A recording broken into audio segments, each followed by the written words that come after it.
What's up, everyone? Welcome into the Cannonballs podcast. As always, I'm one of your hosts, Dane Cannon. Co-hosting with me today is your boy Jake Mother effing Bowles on the mic 1-2. And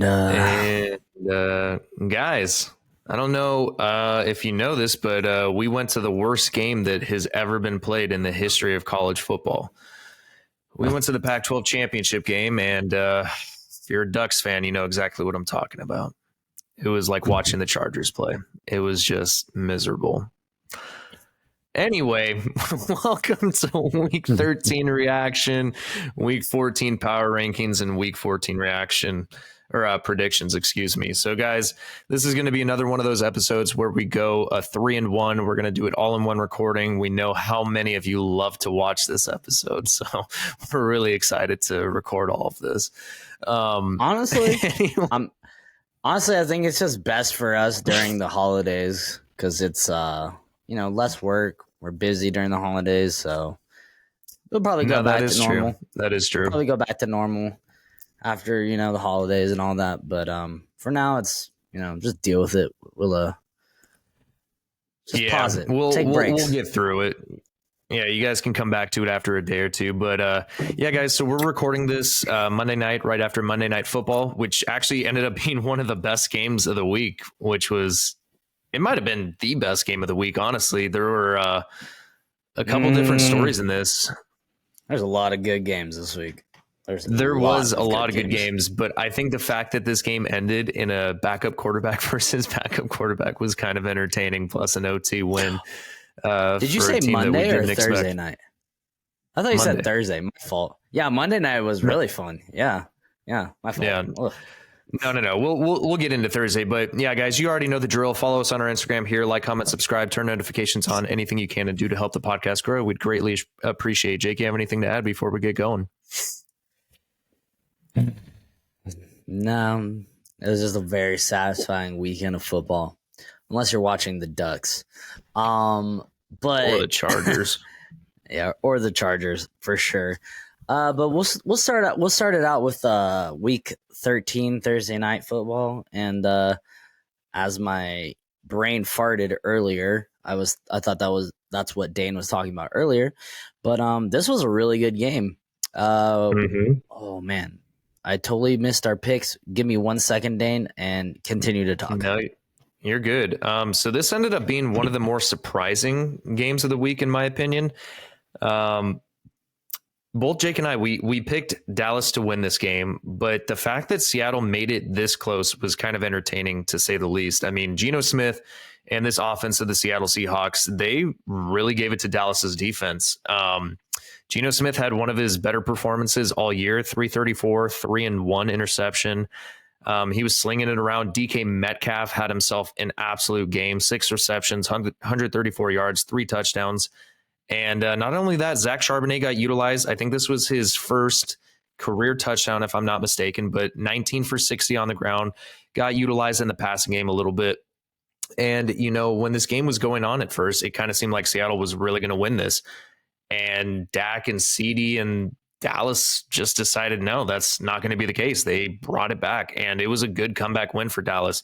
The only thing that I will say is that is a little bit alarming is this was the first team that they got a victory over, which was above 500 at the time. They are now 500, and they almost lost this game. And I'm not saying that it's like causation, like as soon as they play a good offense, they're going to be a bad defense. But we haven't seen this team perform up to expectations, I think, in my opinion, of when they play a better team. Like, we're used to them shutting out these teams that have 4 or 5 wins. And as soon as they play a team that was a little bit over 500, they almost lost. Now, give credit to Seattle because they played their tails off. Like, they played a really good game. And it was nice to see Geno actually sling the ball around like he used to last year. So overall, good win. Dallas came back, won. It was a hell of a game. Dak Prescott, he balled out as well. And so did CeeDee Lamb, of course. And I wasn't here for that whole segment, but I'll just finish it with saying we both picked the Cowboys to win. We actually did really good with our picks this week. So, all right, next game. Oh God, yeah. I guess we'll just get the ugly one out of the way. Um, the Los Angeles Chargers beat the New England Patriots Didn't watch it. 6-0. You did not watch it? I did not watch it. I just heard podcasts and know what happened. Guess what? Drop City for the Chargers team. Yeah. Quentin Johnson can't catch it.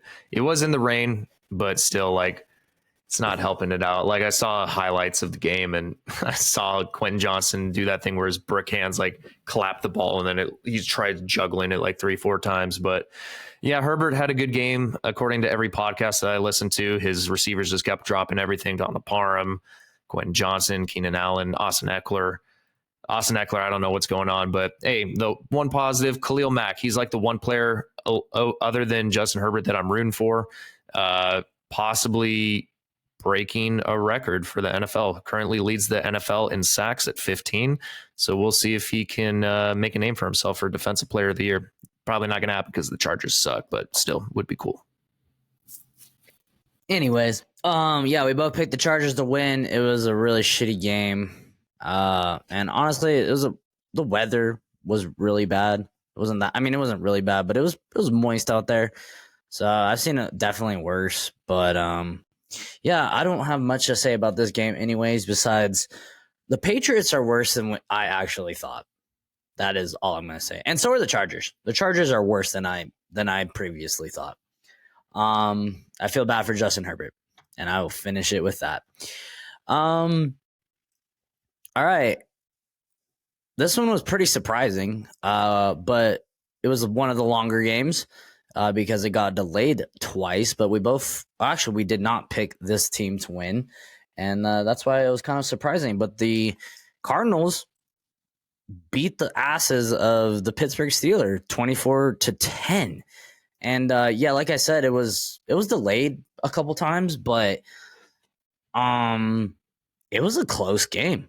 It was a close game for the better part of it. And, you know, Kyler Murray had a couple good throws. He wasn't like overall like great, like what we're used to seeing, I guess. But it was, you know, good defense. The Pittsburgh Steelers have a good defense. But, you know, he made a couple really key plays and a good touchdown pass, a couple good touchdown passes. And James Conner, he had a hell of a game. So, yeah, no, the Cardinals came and, you know, played the Steelers hard. The biggest news out of this game, though, is Kenny Pickett got injured. So, you know, they really weren't able to move the ball with him, and they definitely weren't able to move the ball without him. So we're going to have Mitch Trubisky. We're going to have Mitch Trubisky for the foreseeable future. I think Kenny Pickett's going to be out for at least 4 weeks. I think they'll probably put him on IR. Yeah. So, you know, this team is just very mediocre. I mean, I know they're 7-5 now, but I say it all the time. Like, the Steelers are just mediocre.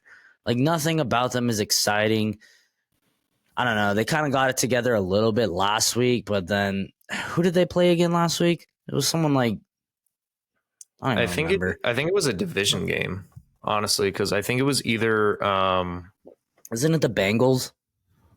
Maybe it was the Bengals. Yeah, I don't know. I just let me check I honestly can't stand watching Steeler games at this point. Yeah, it was the Bengals 16-10.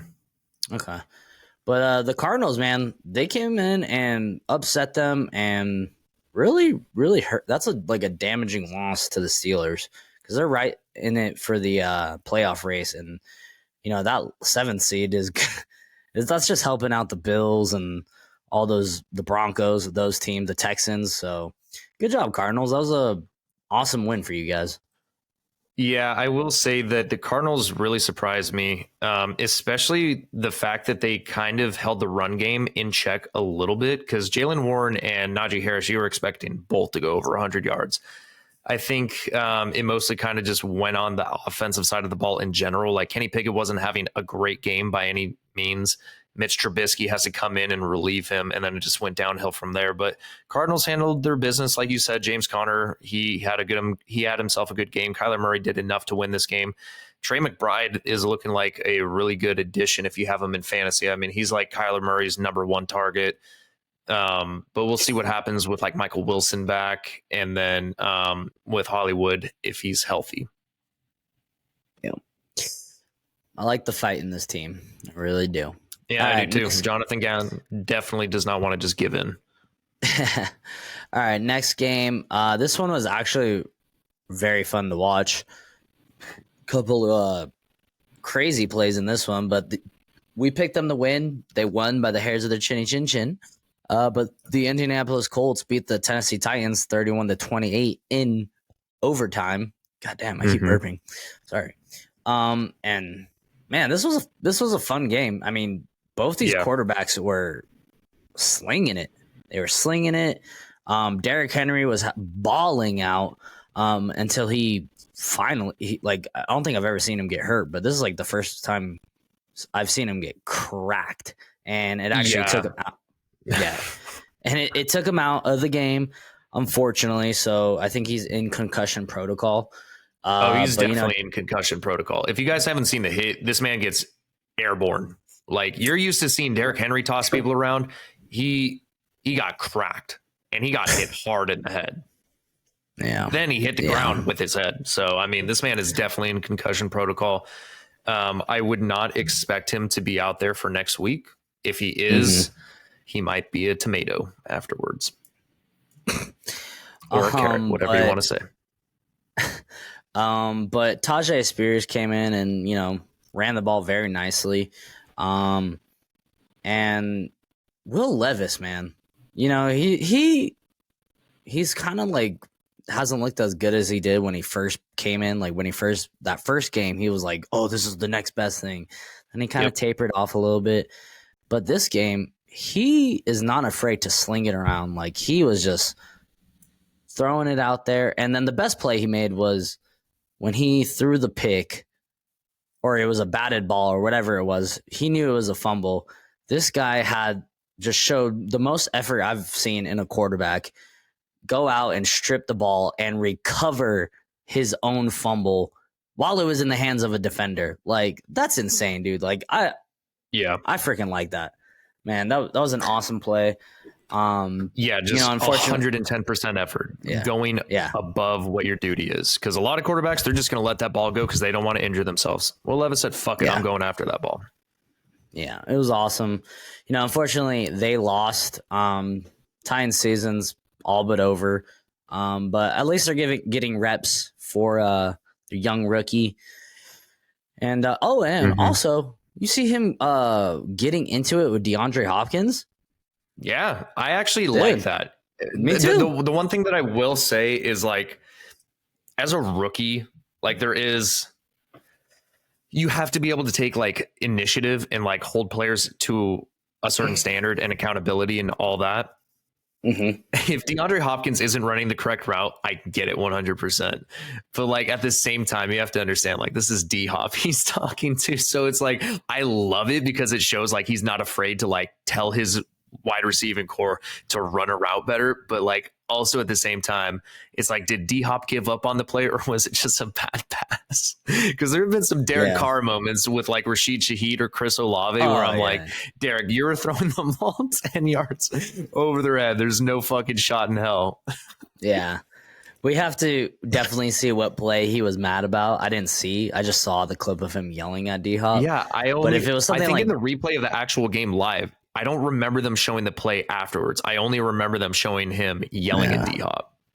Yeah, so maybe we'll have to get to the bottom of it. But the Colts, man, they are 7-5 now? 7-5, baby. They are, I think, the number 6 seed. They're either 6 or 7 seed right now. Good for them. They're finding ways to win games. Their defense is actually pretty nice. And they're doing it without their rookie quarterback, which is insane to me. So good for you, Gardner. Yeah, Gardner Minshew is literally he encompasses everything that being a football player is. Like, plays with a chip on his shoulder. He plays hard. He has really good games, but he has bad games. He's human. He has his ups and downs. He's not an elite quarterback, but he's going to give you 110% effort as well, which is what I really loved. Michael Pittman, though, he is becoming one of the brightest young receivers in this league, at least after this year. Like I think this is his third or fourth year, probably his third year, because I don't think he's gone for a contract yet. So I think his first 2 years in the league, like he's made some like really big impactful plays, but this is the first year where I feel like he's kind of settling down as like a different tier wide receiver. Like he can be elusive at his frame and his size. His contested catch ability is like second to none other than like maybe 3 receivers in the league. Because I mean, he's a big body guy. He's getting the yak yards as well. So I really like what I've been seeing from Michael Pittman. Alec Pierce also had himself a day, which is weird. Kind of haven't seen that name pop up in a while. But without Jonathan Taylor, Zach Moss did everything that he could. Yeah, man, it was just nice to see a fun game. Like both teams looked really good. Mm-hmm. Yeah. And Pittman got drafted in 2020, so this is his third year. Third year. Okay. That's what I figured. Yeah. So next year will be his contract here. Oh, what do you know? Why is he balling out? Get that money. All right. This next game was also a good one. We did not pick them. We should have. But we went with the freaking 5-game streak Broncos. But the Houston Texans beat the Broncos 22-17 in a nail biter. Man, it was kind of the Texans were kind of running away with it. I think they were up 13-0 at one point. Yeah, 13-0, and the Broncos really couldn't do anything. And then one of the biggest news in this game, Tank Dell, star rookie wide receiver, got hurt. It sucks for football. It sucks for that team. It sucks for us fans. It sucks for his family. It sucks for him. It sucks for fantasy. Like it was just such a bummer. Yeah, it's a huge bummer. I think it was a fractured fibula, if I'm not mistaken. So depending on how severe the fracture is, will kind of determine like how quickly he's able to come back. Because a fracture is not going to be like a torn ligament unless it's like a displaced fracture and the bone's kind of separated to a certain extent. Yeah, I think he's out for the season. I'll just say that. We'll see though. But yeah, the Texans are up, and then Broncos made it close, man. They did what the Broncos do, and they came back and they had a shot to win it. I will say this: Will Anderson, right? The rookie DN. He had a great game. He was all over Russell Wilson all game, and that Texans defense, man, they're pretty good. They're going to be fun to watch. It's like a good mix of veteran talent and young rookie star talent. And yeah, man, I really like what D'Amico's doing over there. But no, the Broncos had a chance to win, and unfortunately for them, they threw a last-minute interception. And fortunately for the Texans, they sealed a win, and they're 7-5 now.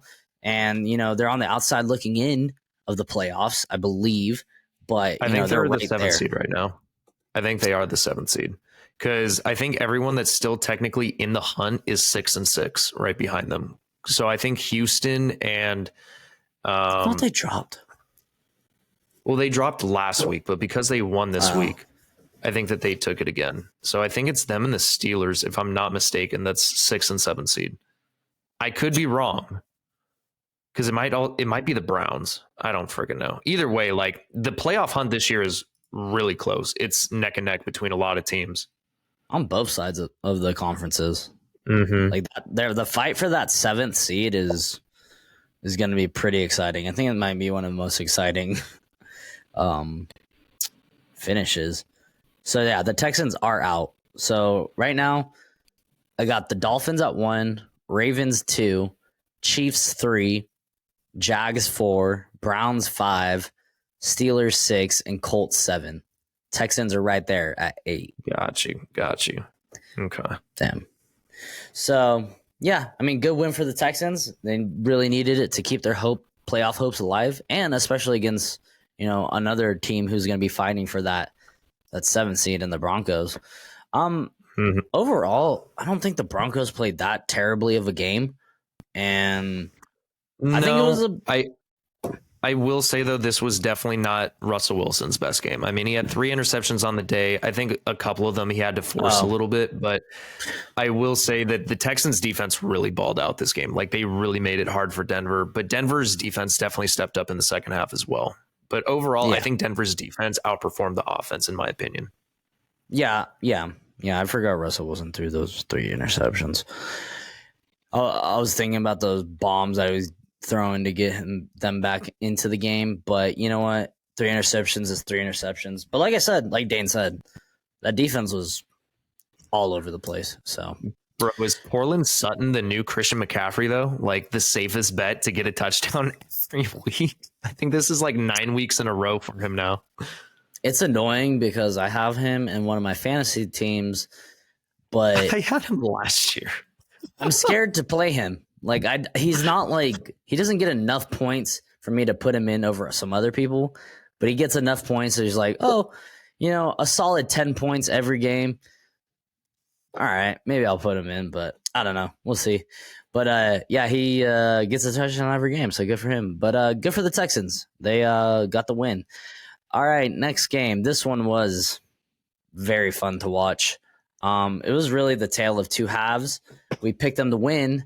They did by the hairs of their chinny chin chin, but they prevailed.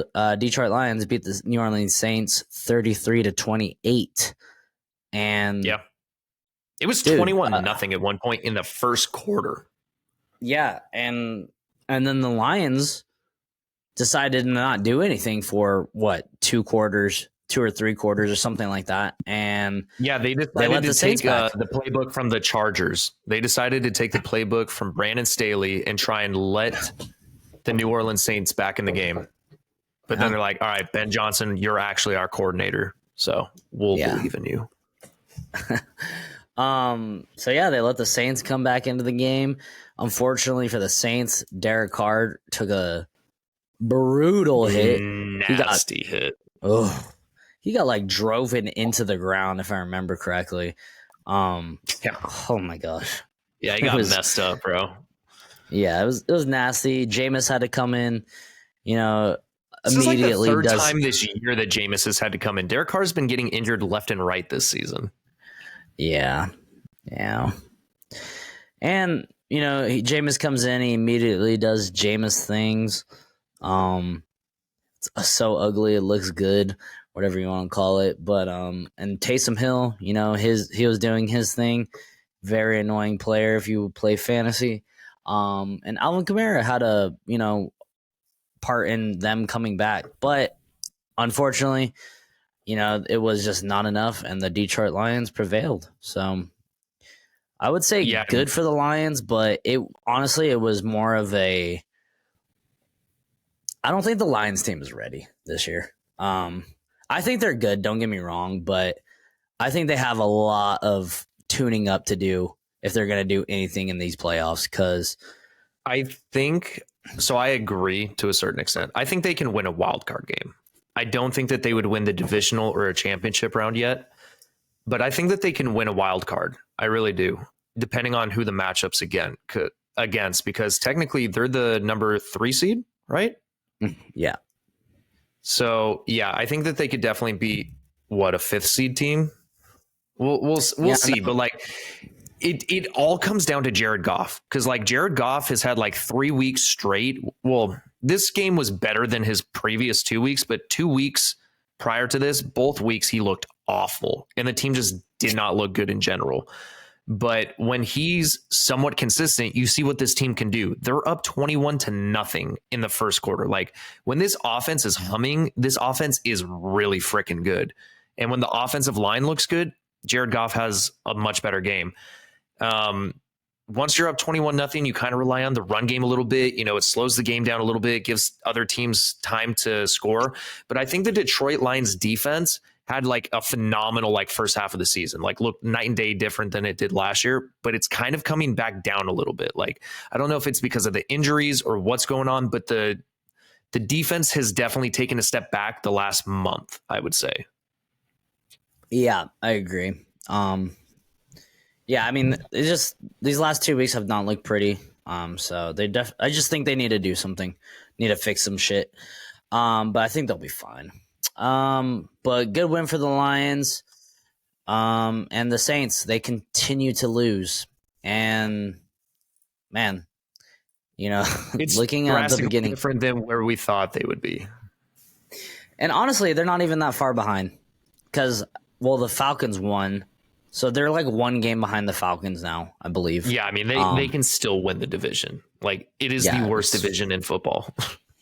Yeah, and so when you say like the Lions could be a wild card team, yeah, because they might play the freaking South division team. Yeah, the Bucks are one game behind the Falcons. So yeah.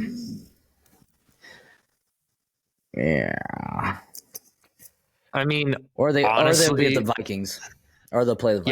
Yeah, I could see them beating the Vikings. I could see them getting revenge on Green Bay if Green Bay sneaks in. I could see them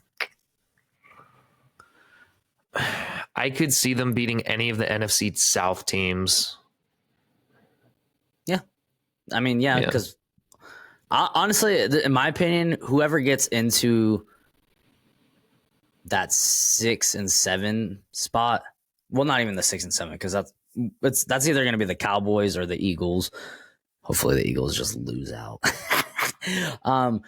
No, that 7 and that 4 spot, that's going to be a mediocre team in my belief. It's either going to be the Packers, who I have definitely had question marks about. I mean, dude, it could even be Seattle. And I definitely have question marks about them. Yeah, I don't think Seattle's that great either, even though I think the offense looked a lot better this last week, but still. Yeah, I agree. All right, enough playoff talk. Let's go to the next game. This game, I literally have like 0 things to say about it, but we did pick them to win. Yeah, go ahead. Falcons, Jets. Yes. Good job. Yeah. Ding, ding, ding, ding. Ding, ding, ding, ding. This game was, just like the Chargers Patriots game, this was like the Oregon Ducks playing the Oregon Ducks B squad. Holy crap, this game was boring. I think there was one good play the entire game. It was that Desmond Ridder touchdown pass. It was a pretty good pass, actually. Or it was a better catch, I would say. But other than that, these defenses just pretty much shut down each other. And actually, that was the most impressive part was, well, I can't even say that because it was the Jets. Like, I mean, Tim Boyle got benched. Trevor Siemian came in. Now you're on your third string quarterback, and I think that it's time to put Zach Wilson back in. Like after Trevor Siemian. Have you heard the news about Zach Wilson? No. That he's refusing to come in. Yeah. Yeah. Well, yeah, I would probably say the same shit. It's like, you wanted to bench me for Tim Boyle, thinking that it's all on me. Yeah. I mean, this team's just a bad offense. They have like Garrett Wilson. They have good players, but this offensive line is bad. Like you can't put it all on the quarterback, but like the quarterbacks are definitely to blame too. Like the quarterbacks are not great. Like Zach Wilson is bad. Don't get me wrong. Like don't hear what I'm not saying. He's bad, but he's definitely better than freaking Tim Boyle. I'll say that. He can at least throw the ball 40, 50 yards. Yeah, true. I would rather play Zach Wilson than those two. Like so would I. At least he could sustain some drives, and like at least he force fed Garrett Wilson some games. Put him back in, please. Yeah, I mean, so the Jets, they had a safety in the first, and then they had 2 field goals, and they still could have won this game, but they're just so inept on offense that, and it sucks because it hurts all the players. Garrett Wilson, Breece Hall. Really, that's all I care about. But it's annoying. It's really time to pack it up. They're 4-8. They would have to win. They would have to win out, and a lot of teams to lose out for them to make it to the playoffs, and that is not happening. So, goodbye, Jets. It was fun. It was cool for the off-season hype, but it did not pan out. Falcons, on the other hand, you might get a playoff spot. You're I mean, currently they're 6-6, before. so they definitely can. And I will say this: I do think that the Atlanta Falcons defense is a lot better than it was last year. Like this defense it's really held every team that they've played to under, I think, like 24, 26 points, which is pretty decent for a defense, like consistently.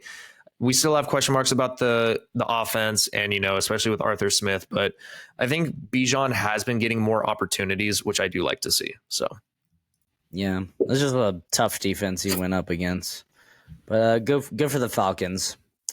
All right, next game, we got the Miami Dolphins traveling to the Washington Commanders and just absolutely cream pied them.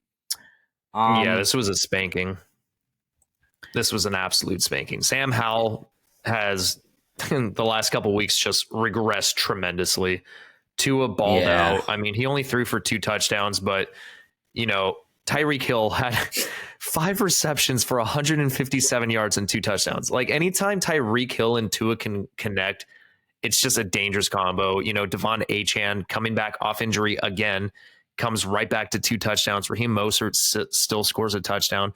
And this defense really stopped Washington, which, even though they're not a good team, their offense has been scoring points. So Miami's defense, watch out for them as well.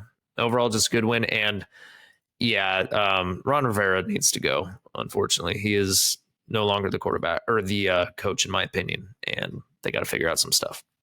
Yeah. Real quick, we did pick the Falcons and we did pick the Dolphins. I don't really have too much to talk about the actual game itself. The Dolphins are like the Cowboys. They beat up on mediocre teams, and they're really good at it. Again, I want to see the Dolphins play someone, playoff caliber, because I don't think they have that experience quite yet. But I think I want to ask you. They're not going to have it next week either. Who are they playing? Titans. And then they play the Jets week 15. Oh my god, dude.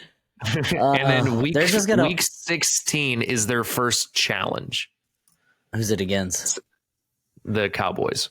And it's like the perfect 2 teams that we're talking about. 2 teams that can't beat legit teams. So it's like, who wants to win that one? All right. I like that. Do you think there's a chance Tyreek Hill gets MVP? I think there is a chance. Not a good chance. Like, I'd give him like a 5% chance if I'm being realistic. Because how long has it been since an MVP was not a quarterback? Like, they've kind of transitioned like offensive player of the year and MVP into their own like separate categories, where it's like MVP is usually like the quarterback, and then offensive player of the year is like running back, wide receiver, whatever it may be. But I mean, it's possible. It's been done before where like a non-quarterback position won the MVP, and he's having a fantastic dude. I think he's on pace for over 2,000 yards, so he can. Well, he's definitely going to, unless, knock on wood, injury, but he's definitely going to be the first 2,000 yard receiver, I believe. I don't know his exact stats, but he can't be too far off. There hasn't been a receiver who's had 2,000 yards before? I don't think so. I think there's been some very close. Randy Moss never broke 2,000? That they keep saying unless I'm hearing them wrong. Megatron never broke 2,000? I gotta look it up now.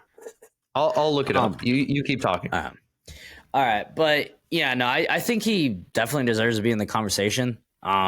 He's just an animal. He's an absolute cheat code in fantasy. He's an absolute cheat code. Right. Yeah, never been. So look up how close Tyreek is. I'm curious. I'll look that up in a sec. But Calvin Johnson, dude, that sucks. He was literally 36 yards away from breaking 2,000. In 2012, Calvin Johnson had 1,964 receiving yards. Cooper Kupp actually has the second highest in 2021, the year I had him on my fantasy team, by the way, with 1,947 yards. Third was Julio Jones was third. Jerry Rice was fourth. Where the fuck is Randy Moss? Randy Moss isn't... Dude, Randy Moss isn't even top 10. That's crazy to me. That's wild. All right. Wow. Look up what Tyreek's receiving stats are. But yeah, no, I I definitely think he deserves to be in that conversation. It annoys me that the MVP is Man. a quarterback league. Well, how far away is he? So he has 1,481 yards. So, Ooh, I mean, obviously maybe with a not. 17 game season, he can still do it. Yeah, But it's like I kind of still consider it like if you're gonna beat like a legend like Calvin Johnson, do it with 16 games. So it's like when 17. no, I'm saying like in 16 games. I'm saying like because we have the 17th game now, like yes, it'll count, but it's like if you want to like compare yourself to a legend, because they had to do it in a 16 game season, not a 17 game season. Do you see what I'm saying? Oh yeah. You're right. Because all of them had to play 16 game seasons and set these yard records. So it's like if Calvin Johnson would have had one more game, I guarantee he would have broke over 2,000 yards. So yeah, for sure. Yeah, good mediocre win for the Dolphins. Moving on. All right, this one was a good one. It was actually closer for a little bit, but we picked them to win. Did we not? are you talking about the Rams? Yes. Yeah, we picked the Rams to win. Okay, yes, we picked the Rams to win, and the score makes it look a lot more of a gap than it was for a while. But they beat the Browns 36-19, and yeah, it was a close game for like 2 quarters, 3 quarters, two and a half quarters. But the Rams went away with it. You know, Kyren Williams doing Kyren Williams things. Puka freaking balled the fuck out. I should have started him, but you know, made one of my fantasy games or leagues a lot closer than it needed to be. Still ended up winning, so it doesn't matter. But Puka balled out. Cooper Kupp had a touchdown. It's absolutely crazy to me about Puka because if you look at his like combine, like he is not a fast receiver. Like he runs like a 4.6 40, I think. And he was just outrunning defenders. Like what is happening? Like Puka is balling the F out this year. Like he's probably going to set some records. I think he already has set some records in like receptions, but yeah, I think he has the most rookie receptions record. But, you know, I mean, that just goes to show that 40 speed doesn't always translate to football. Game time speed, yeah. I mean, look at freaking John Ross. You know, he has the record for the 40 time in the NFL Combine, and he did absolutely jack shit in games. So I don't know, but you know, good win for the Rams. The Browns, on the other hand, they fought hard. Joe Flacco, he actually looked first game back in like however long it's been since he played. I thought he looked decent. Yeah, I mean, honestly, gives them more of a chance, in my opinion, than PJ Walker, Dorian Thompson-Robinson, and PJ Walker. Yeah, I'm not saying Dorian Thompson-Robinson's a bust. He's a rookie though, and you know. Oh yeah, I'm not saying DTR is a bust by any means. He's literally started 2 games, I think, this year, and he's got to grow into something. Mm-hmm. But you know, from what I saw from Flacco, I liked it. You know, he did have an interception, but you know, he was still slinging it. He got the ball to his receivers. Unfortunately, Amari Cooper got hurt in this game. I don't know how serious it is, but you know what? The Rams are right there for that 7th seed as well. You know, it's gonna be a close one. Definitely not expecting the Rams to do this well this year, but dude, they are exceeding my expectations. And I think that's kind of like an indictment on how good of a coach Sean McVay is. Like, I really do like him as a head coach. Like, he seems like he knows what he's doing. And I mean, he has one of the youngest rosters in the NFL right now. And he's got this team playing like at one of the highest levels, I think, in terms of like roster construction. But I definitely think we saw Cleveland's defense take a step back ever since Myles Garrett wasn't there. So yeah, it's kind of a little alarming to see. I think they're also dealing with a lot more injuries than just Myles Garrett. So Yeah, the Cleveland Browns need to get healthy on defense for sure. All right, and for the biggest blowout of them all, saved it for the last before Sunday night. We picked them to win, and boy, oh fucking boy, did they. The 49ers. Let me say my piece, and then I'll let you just go on your tangent, okay? 49ers absolutely cream pied the Eagles 42-19. Go ahead, Dane. Yeah, Brock Purdy won me my fantasy week, so I just want to say shout out to Brock Purdy. Thank you, sir. 314, 4 and 0 picks. Like, this man, I think, should be, if he's not already in the conversation for MVP, he needs to be. I will say he has really good average depth at target, but it helps tremendously having receivers like Ayuk and Debo and George Kittle who are like schemed open. Like, Shanahan is such a good offensive mind. Like, he can just scheme people open. Like, Purdy can put it on the dot and put it like in between coverage, but he also doesn't have to on every play. And like Debo and all of the receivers that I just named and tight ends, like, they're yak monsters. So like, this team has just been well constructed. Oh my God, well constructed from the ground up. And I think that it's a testament to the GM, to the coach, to the players. Like, the 49ers are them. And this defense has been balling out. Like, ever since their third loss in a row, this team after the bye just came up with a different mentality. And this defense is nasty. The offense is playing at a different level. And for the Eagles, it was kind of what we not expected. I didn't expect them to be blown out, but it kind of shows like they do have flaws. And like, the things that Jake and I were kind of nitpicking on kind of came to fruition. Like, this defense couldn't stop this offense, and their offense hasn't been performing as well against good defenses. So I don't know, man. Like, I'm not worried about the Eagles, but in the playoffs, I am a little bit worried because they got blown out. So good win for the 49ers.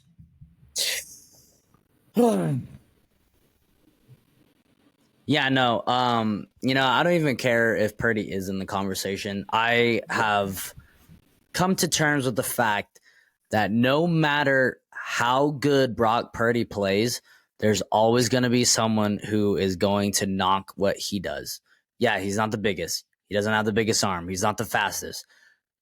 But where he freaking excels is what helps his team average 30 points a game all season, or ever since he's been the starter. They haven't never averaged 30 points a game with Jimmy, with any of the other quarterbacks on this team. So, I don't really care if he's in the MVP conversation, because he probably wouldn't win it anyways. But you know what? I do think he deserves to be talked about like an MVP quarterback, even though, there's a lot of yak, but he also leads the league, like you said, in average depth of target or whatever. Yeah. So, he's just gonna, no matter what he does, he's gonna get talked down upon just because I think of the draft status, the weapons around him, the coach. But you know what? It was just divine timing, I think. Divine, great lining up, adding the stars, whatever the hell you want to call it. It's just a match made in heaven. It's just like when Patrick, not saying he's on this level yet, but it's just like when Patrick Mahomes linked up with Andy Reid. Yeah, you have a great offensive-minded coach, you have all these weapons, and you have a really fucking good quarterback. And that's exactly what's going on in here in San Francisco. God damn. And God damn, dude. Like, they balled out on all levels of this game. Offense, defense, special teams, especially the defense. The defense saved the game for them. The fact that the 49ers had -6 yards in the first quarter and were only down by 6 points was huge. Was the absolute turning point of this game, in my opinion. Because if the Eagles would have went down and scored 2 touchdowns and they would have been 14-0, this could have been a completely different game. So, Eagles, the defense, I think they need to be the MVP because they saved the offense so they could catch up. And then, Debo, oh my God. Talk your shit, young prince. Dude. Yeah, dude. The fact that he talked shit, him and the Eagles talk shit pretty much all week, since last year. and he backed his shit up. That's impressive, man. And to do what he did, like, and it's not like he was wide open when he got those touchdowns. Like, they could have tackled him. They could have. But they just did not want to. They were scared. They couldn't. Whatever you want to say. I don't fucking know, dude. I don't care. He freaking scored touchdowns, and they scored touchdowns on 6 drives in a row. That's insane. That's insane. I could go on and on about the 49ers, but I kind of want to change it to the Eagles. I'm not worried about the Eagles. That probably sounded negative. I'm not worried for the Eagles. I think they're fine. I think they're still, if not, I don't know if this really proved if the 49ers are the best team in the NFL, but I think it more proved that the 49ers can compete with the best team in the NFL, which would probably be the Eagles, right? And I think they can beat the best team in the NFL, which means they're one of the best teams in the NFL. I think the 49ers kind of got. I'll say this. I think aside. the 49ers have proved they can beat the best teams, like 100%. Yeah. And I think that they've beaten the best teams this year, like overall. Because, I mean, there are some teams that have like really good records, but they haven't beaten anyone. And we've already talked about them, like Dallas, Miami, Detroit really hasn't done it yet. I mean, even Kansas City, one of the technically best teams, hasn't like beaten that many good teams this year. And they're 8-4. Philadelphia, Philadelphia still has the best record in the NFL, but I don't think that they've beaten as many good teams as the 49ers have. Yeah. Also, what do you think of the argument that the Eagles were, they were in their gauntlet of their schedule. They were tired. The 49ers were a little bit more rested. I think that that's just an excuse. I mean, so do I. Well, yeah, everyone 100% plays. because everyone has to play a game. And like, some games you're going up against lesser competition, but it doesn't mean that you're still not getting banged up and bruised and you're like still going 110%. Like you still have to go out there and play and run the risk of getting injured. So, yeah. And I think the fact that they have blown out the Eagles, the Cowboys, and the Jags, I think it's like if they weren't already on notice, like they should be. So good for the 49ers, man. Like it was a hell of a win. Honestly, I was not expecting that at all. I thought it was going to be a better game than that. I mean, if you're a 49ers fan, it was a fucking awesome game. If you're a football fan, it was boring as shit. But it was pretty exciting for, all the fights, all the scuffles, all the ejections. And real quick before I move on. That was not a fucking body slam. I don't care what anybody says. The Dre Greenlaw, that was the weakest fucking call I have seen in a long time. Like, was the play dead? Answer me this. Was the play dead when he was wrapped up? No, I don't think the play was dead. But the part where he fucked up is you don't touch security. Like security also fucked up in that instance. Like they both get ejected. But it's like, I don't think Greenlaw meant to hit him in the face. No, for sure. I don't think so either. But I'm not even talking about that. I'm talking about the actual play. Well, yeah, no, I know what you're talking about. I'm just talking about like what like ensued afterwards, because that's like how things kind of got a little heat. I mean, there were multiple fights in this game, or not like fights, but like, talking shit and like players getting in each other's faces. Like it was just one of those heated fights that you could tell because of the outcome of last year. And well, that, and then like the implications for like the Super Bowl and the NFC Championship and all that stuff. Yeah. So it was great. Philly fans got cleared out start of the fourth, and I think they will see each other again, and it should be a good game again. All right, good win for the 49ers. All right, and we did pick them. I don't know if I mentioned that. We both picked the 49ers. So good for us. Yeah, we picked them. All right, this game was pretty surprising. Did not pick this team. I did. Actually, you did. That was our only game we differed on. And congrats on picking that one. The Green Bay Packers beat the Chiefs 27-19. And I will say this.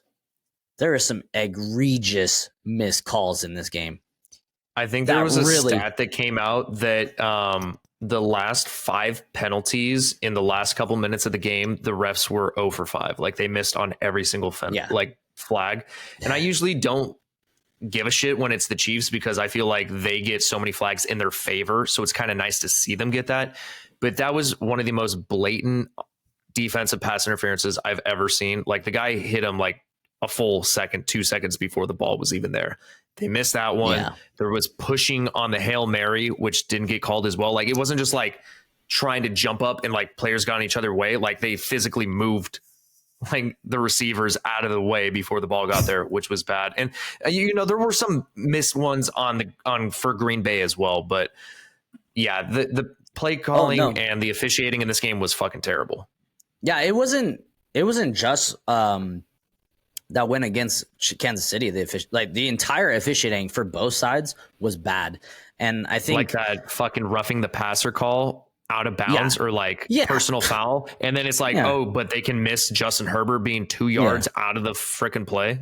Yeah, it was ridiculous. That reffing crew needs to either go back to training or be fired. They need to be fined, first of all, and then I think sent back to training. Like they need to go back down to the collegiate level.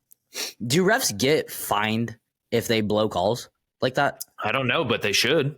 Like, they should.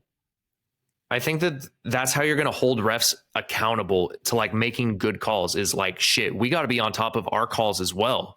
Because if we're calling this and it's incorrect or like we keep missing, then we're going to get fined as well because they're finding players for like hits or blocks now, like 30,000. Like there was a block that Amon-Ra St. Brown had a couple weeks ago and they fined him 40,000. And it was like the most perfectly legal block you can make, but he just like hit him incorrectly. It's like, give me a break. Ridiculous. No, I think like, way to fix it. Each ref starts out with a set amount. And every blown call you get, boom, there's $1,000. Boom, there's $1,000. Boom. You missed 6 fucking calls. Well, you just missed out on $6,000, buddy. Sorry, be better. And you should be trained if you blow that many calls. But back to the game itself. Jordan Love has impressed me in these last 3 weeks. Dude, I'm telling you. Dude, Jesus, we were bagging on him for being like one of the worst quarterbacks in the NFL, and he has turned it around. Well, in our defense, he did look like one of the best quarterbacks in the NFL. Even one of the worst. That's it. Best, one of the worst. Yeah, you said best. So yeah, he looked like he looked like a bust. He looked like a terrible quarterback. He still makes some weird plays, but. And I don't know if it's his body style. Like he kind of looks like a baby gazelle out there. And like that pass he did to I think it was Romeo Christian Dobbs. Watson? No. The one where he just dropped it. Zone? No. He was about to get sacked and it looked like he just lobbed it up there. And I think it was Romeo Dobbs who came down with it. Dude, like that play looked so weird to me, but it ended up being the best play of the game for them. And I'm still not like completely sold on Jordan Love, but because I've seen a lot of him, the first season's not going to take away what I've seen. First half of the season. But you know what? I will say got to give credit where it's due. He has been balling out these last week. I think he's like the top quarterback in these last 3 weeks. So congrats to him. And they took down the Chiefs. And not only that, they kept their playoff hopes alive. So congratulations. Yeah, Packers. I mean, Green Bay, I think they were 3-6 like 3 weeks ago. And now they've won 3 straight. I think they've won 4 of their last 5 games. And they've beaten some decent teams. Like it hasn't just been like a cakewalk. But I think a lot of this is also coming to Green Bay's defense. Like Green Bay's defense has really stepped up. Like they have been playing a hell of a lot better. And not only that, like AJ Dillon is actually looking like a pretty serviceable running back right now. Like he's still not Aaron Jones in my opinion, but like AJ Dillon has definitely looked a lot better the last little bit. And Jaden Reed steps up. Dontavian Wicks has come out of nowhere. Romeo Dobbs, like he's got weapons. And who's their tight ends? Is it Tucker Kraft? that who I'm thinking of? Oh. Yeah, Tucker Kraft. Well, it was Luke Musgrave, but I think he's out for the season. Yeah, but Luke, right? he's injured. He's injured. He's out. Yeah. So they're a very young team on the offensive side of the ball. I think they have the youngest roster in the NFL, actually. Actually, even on the defensive side of the ball, they have some young studs up there. You know, I don't expect them to make a splash, but you know, I would not be surprised if they make the playoffs because the way they're playing. Yeah, the way they're playing is very good. So good job, Packers. And for the Chiefs, they're missing something, man. They're missing receivers who can catch. Yeah, dude. And you know what's funny is like it kind of reminds me of like everyone's argument. Oh, why is Justin Herbert not in the next tier? Because he doesn't have fucking receivers who are yak monsters. He has Keenan Allen, one of the top tier route runners. But then, you know, when all of his players go injured, like Mike Williams did last year, Mike Williams did this year, you have Josh Palmer, who's not a yak guy. He's decent. He's like Keenan Allen, but like a budget version.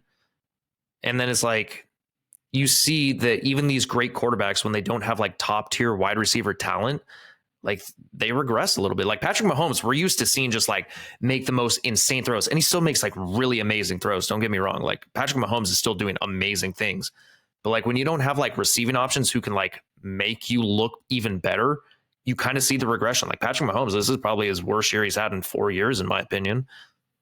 And it's wild to me because like people want to put him in the lead for MVP, and I don't understand that at all. Honestly, like year?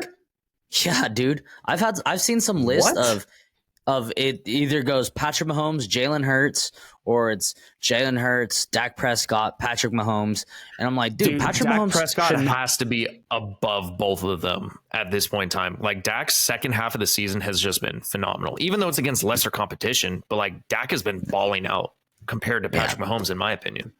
Yeah, I think so too. And it's like funny because I put your boy Brock Purdy above everyone. I would honestly put him as the front runner, even Jalen Hurts, because Jalen Hurts' stats are, you know, inflated by the tush push. Like his touchdowns rushing wise are not that great. I like Jalen Hurts, but I don't think he's not what he was last year. This year for sure.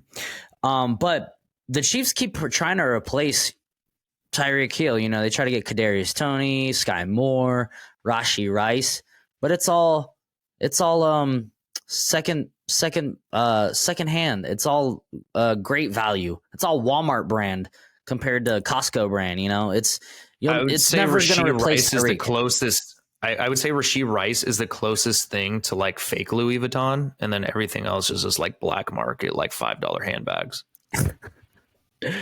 No, I do like Rashee, but it's still not the same. I mean, again, he's a rookie, but you know, and then Travis Kelce did absolutely nothing, which thank God, because I won my one of my fantasy games because of it.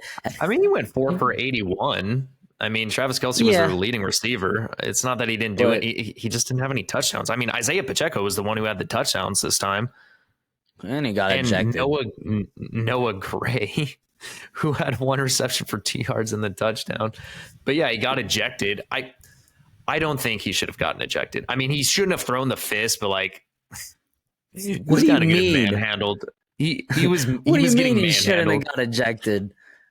Dude, he was getting manhandled, and like, yeah, you shouldn't throw a fist, but like, I think they both should have gotten ejected. It would have made it more fun. All right, I don't know about that one, but yeah, Chiefs. I'm not that afraid of them. I'm not. No, I'm afraid of Patrick Mahomes. That's about it. Patrick Mahomes and Travis Kelce. If you lock the only up time Travis this Kelce, offense looks great is against the Chargers. That's literally been the only great or the Oregon Ducks, yes, but that is a college team, so let's not get too carried away. All right, let's move on to Monday night, and then I'm gonna have to take a piss. But Monday night, what a game! Was not expecting much at all. Like I was like, I'm barely gonna watch this, and it ended up being an awesome game. It was awesome for us because we had tons of fantasy implications in our league. Hopefully, you guys listening too did as well. But we did not pick them to win, of course. But the Cincinnati Bengals beat the Jacksonville Jaguars 34-31 in overtime. Damn, dude, the Jacksonville Jaguars couldn't. Huh? Oh, there's a delay. That sucks. All I was gonna say is that Ja'Marr Chase, I was just looking at the stat line. He had a pass for -7 yards. All right, back to what I was gonna say. Jacksonville Jaguars, their defense couldn't stop Jack Diddley squat. I mean, the Bengals put up 34 points. But they made it was like watching the Oregon Browning. Ducks fight the Washington Huskies.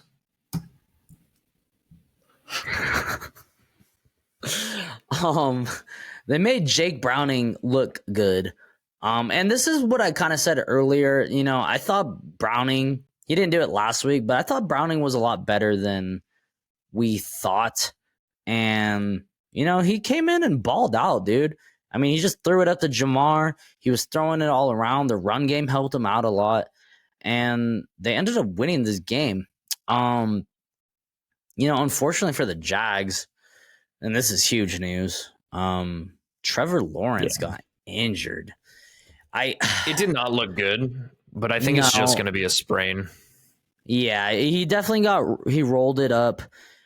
And, you know, Patrick Mahomes had a high ankle sprain or whatever ankle sprain in the playoffs. And he ended up winning the Super Bowl last year. So, you know, I could see him coming back. I don't want to, you know, speculate, but, you know, it didn't look like he was limping on it. Like he was able to put some weight on it. I mean, Walker Little like straight up like stepped on it pretty freaking good. Like it did not look good, but I don't think that it's going to end up being torn by any means. So I think that, like you said, with Patrick Mahomes playing with a high ankle sprain, I think that he can do it. It's just he's not going to be mobile. So. Yeah. So, but other than that, that's really all I have to say. Good win for the Bengals, keeping their season alive. You know, right when I wanted to put the nail in the coffin, they beat a really good team. And yeah, surprising. Keeping their playoff hopes alive. Yeah, and thank you, Jags, for not utilizing Travis Etienne. Woo! I don't even want to say like how I won. I mean, Ja'Marr Chase, I will say, is the reason I won this game because it got me 39 fantasy points. But there was another reason I won, but I'm not going to take credit for that. Or like, I don't want that to be the reason I won because I don't want no bad juju. So thank you, Ja'Marr Chase. All right, guys. We're gonna take a short break and then we'll go on to our power rankings. All right, we're back. We had to go potty, or at least I did. But we are going to start our week 14 power rankings. A lot of movement, but actually not too much movement.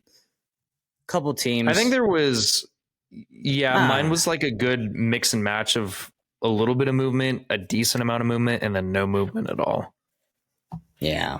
But I have a new number 32 if you're excited to hear, Dane. I am actually, and I guarantee I know who it is. Even though the records don't show it, this team is the worst team in the NFL. The New England Patriots, you are number 32. You are absolute dog shit. Holy fuck. 3 weeks in a row, you score less than 10 points. You didn't even score points. You know what's the worst thing is that they set an NFL record for like the first time since like 1930 something, I think, where they've held an opponent to 10 points or less and lost all of the games. Ridiculous. Yeah, I mean, honestly, do I think they're really worse than the Panthers? Probably not. If they played each other, I don't know. It'd be a toss-up, but yeah, for me, I'm just putting them at 32 just because I had to witness that fucking Chargers game. Yeah, luckily, I actually, as a Chargers fan, didn't even watch the game. But at 32 for me, I still have the Carolina Panthers. I think they've been playing better the last couple weeks. Like they've been more competitive, but they still just can't win a game. So they've only won they've only won one game, I think, this year. So because they're still at one win, they're staying put at 32. Yeah, that's who I have at 31. I feel like we didn't even talk about that game. Chargers, Patriots. Oh, the Panthers, Bucks. Dude, we may have skipped that game actually, because I don't remember talking about that game either. My fault, guys. Oh, I definitely did skip it. Hey, oh well. We picked the Bucks. They won. Panthers looked a lot better. Mike Evans, Rachaad White looked good. Panthers looked decent, but they still lost. Chuba Hubbard had a good game. There you go. Recap. Yep. And that's who I have at 31. They played a lot better against the Bucks. They kind of kept it a little close, but the Bucks went away with it. This team is very bad too, though. They need a lot more to help Bryce out. First, they need linemen, and then they need a number one wide receiver that's not over the age of 30. So, yeah, Panthers at 31. Agreed. 31, I still have New England staying put. They got goose-egged by a bad Chargers team, so staying put at 31. All right, number 30 might be a little bit surprising, but dropping 3 spots. I had the New York Jets. They fucking suck. And they suck worse with Zach Wilson. So, they suck. And Tim Boyle? Or then Zach Wilson. With Zach Wilson. No, Zach Wilson. They suck worse than with Zach. Oh, then when they had Zach Wilson. I thought you were saying they suck more with Zach Wilson. I was like, dude, Tim Boyle is definitely worse. You know who's even worse than Tim Boyle? Trevor Siemian. Freaking Bo Nix. Oh.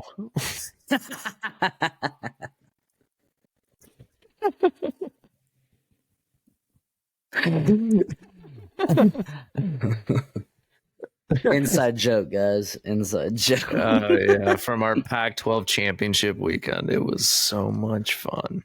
What a waste Trevor of Siemian's money. Total waste of money. Yeah, now they're moving on to Trevor Siemian. I'm sure that'll work out for them. 30 for me is moving down 1 spot. I have the Washington Commanders. The offense had a period where they were looking good. Recently, they haven't been able to put up points, or the offense hasn't looked as good, and the defense has just been bad. Like the defense is just getting torched. They are one of the worst rush and pass defenses in the NFL. So because of that, I have Washington at 30, moving down 1 spot. All right, at 29, moving up 1 spot, but they had a bye, so I'm not going to talk about them. I have the New York Giants. I have the New York Giants at 29 as well. All right, at 28, same thing, had a bye. Not moving, but they didn't move. I have the Chicago Bears.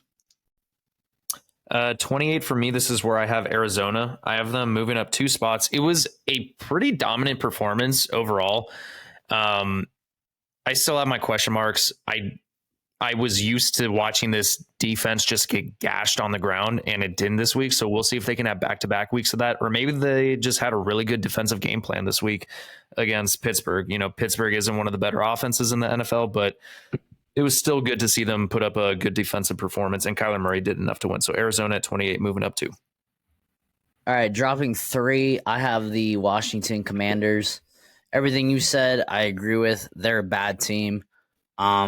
Only thing that's like good about this team is they have a good, promising quarterback. Well, and they have weapons. They do have weapons. It's just the defense is very bad, and I don't know, man. I don't know. Maybe some offensive line help would probably help Sam Howell a lot. But yeah, and I agree with you. I think Rivera's on his way out. Like they can't go another season with this crap. So Commanders at 27. Agreed. 27 for me. This is where I have Chicago. They had the bye. Just staying put at 27. All right, 26. Moving up 3 spots. I have the Arizona Cardinals. Dominant win against a good defense, and they put up 24 points on them. Also held them to 10 points. I like this team a lot more with Kyler Murray. And I think I'm higher on this team than some of these other teams because they got fight in them. And they've already beaten two. This is their second Dallas playoff team. and Pittsburgh. Yeah. This is their second playoff team that they have beaten. If you sleep on them, they will beat you. And especially now that they have Kyler, they just have a lot of fight in them and fight in them. And I kind of like where this team is going. So, yeah. Cardinals at 26. Yeah. I really like what their young like draft picks and rookies have been doing. And then not only that, their second years have been stepping up because they're one of the younger teams in the NFL as well. So, yeah, I like the direction they're heading as well. 26 for me is where I have Tennessee. I have them staying put. I didn't want to move them up or down. It was a tough fought battle. You know, they could have been moved up because they scored 28 points, or they could have been moved down because they ended up losing the game. But I liked what I saw. Derrick Henry gets injured and they still had fight in them. I think it could have gone either way. And Indianapolis is, as of this moment, a playoff team. So it was a hard fought battle. Tennessee, not going to move them up or down. I think they've played a good game overall. Yeah, and that's who I have at 25. Not moving them. I agree with you. I think it was a hard fought battle. I think that game could have gone either way. Unfortunately for them, they played a pretty good defense, which kind of ended up being, I think, deciding factor in this game. And Will Levis, I don't think he played a bad game. I thought he played pretty good. I thought the Titans played a pretty good game. They just the Colts played better. So, yeah, Titans at 25. Yep, agreed. 25 for me, this is where I have the New York Jets. I have them moving down one spot. God, man. If the offense was even remotely close to like halfway, like if they were middle of the pack, this team would probably be in playoff contention right now. Like if they were the New York Jets, if this offense was... Woo! I thought you said the New York Giants. I was like, what the hell? No. New York Giants were my 29th team. The New York Jets I am not crazy. Cock. I am not crazy. If the New York Jets had a 15, like middle of the pack ranked offense, this team would be in playoff contention. I said in contention. I'm not saying that they would have a playoff spot, but they are one of the bottom 5 teams offensively speaking. If they were middle of the pack with this defense, they would for sure be like at least a 7-win team, in my opinion. Yeah. But because they can't do anything offensively, they're a bad team. So they're at 25 for me, moving down a spot. Real quick, talking about the Jets. You think Robert Saleh gets fired after this year? I hope not. Yeah, I hope not either. But at first, I was kind of upset with his decisions with like the quarterback. Like Zach Wilson sucks. Like put in another quarterback. But then you see the backup quarterbacks that he has, and you're like, okay, maybe that's why he didn't put them in, because he actually knows like quarterback play. So, yeah, I think he still should have picked someone up. Yeah, I agree. They fucked up, but that's also on the GM. GM's got to be the one who's like, hey, I'm picking up this player for you. What do you think? Yeah. Like, there's got to be communication between the GM and coach. Like, yeah, maybe Saleh should have called up and like, hey, I need a freaking quarterback, but we don't know what happens behind the scenes, because maybe he did. He's like, hey, I need a quarterback. And GM's like, hey, we don't have money for that. We just paid Aaron Rodgers all this money and we gave up draft capital. Don't know what to tell you. So, yeah. I don't know. We'll see. It'll be an interesting thing to monitor. All right, 24, moving up 2 spots. I got the Bucks, the game we missed. I have the Bucks at 24 as well.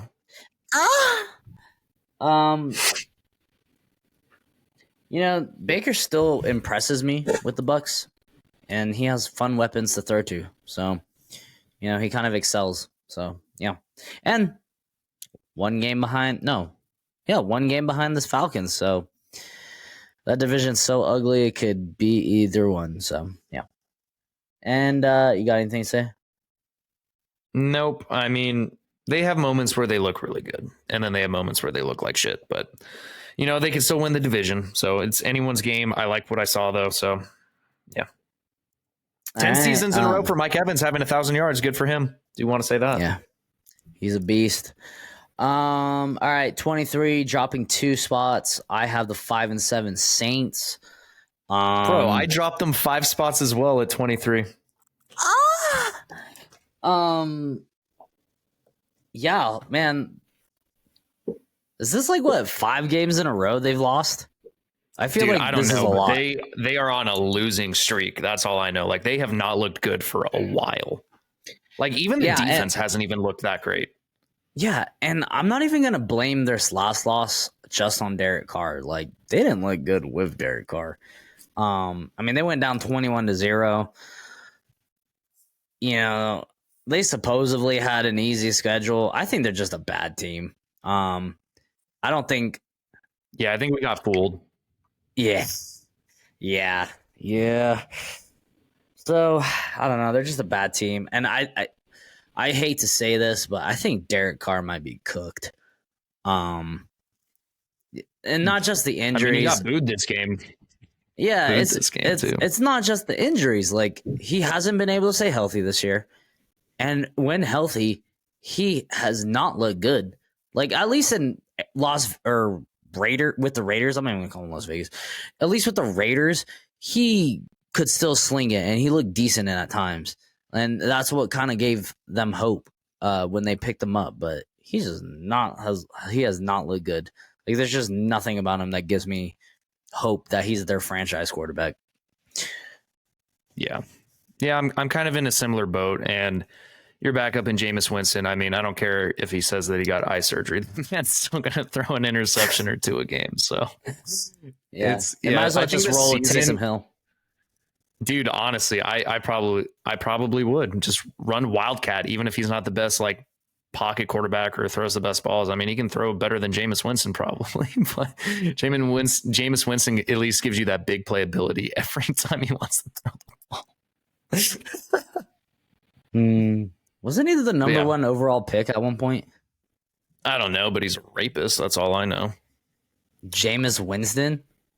Yeah, dude, when he went to Florida State, dude, there's a whole documentary based off of Jameis Winston for raping a girl. Prove it. All right. 22. I have the Raiders staying put, so no movement for them.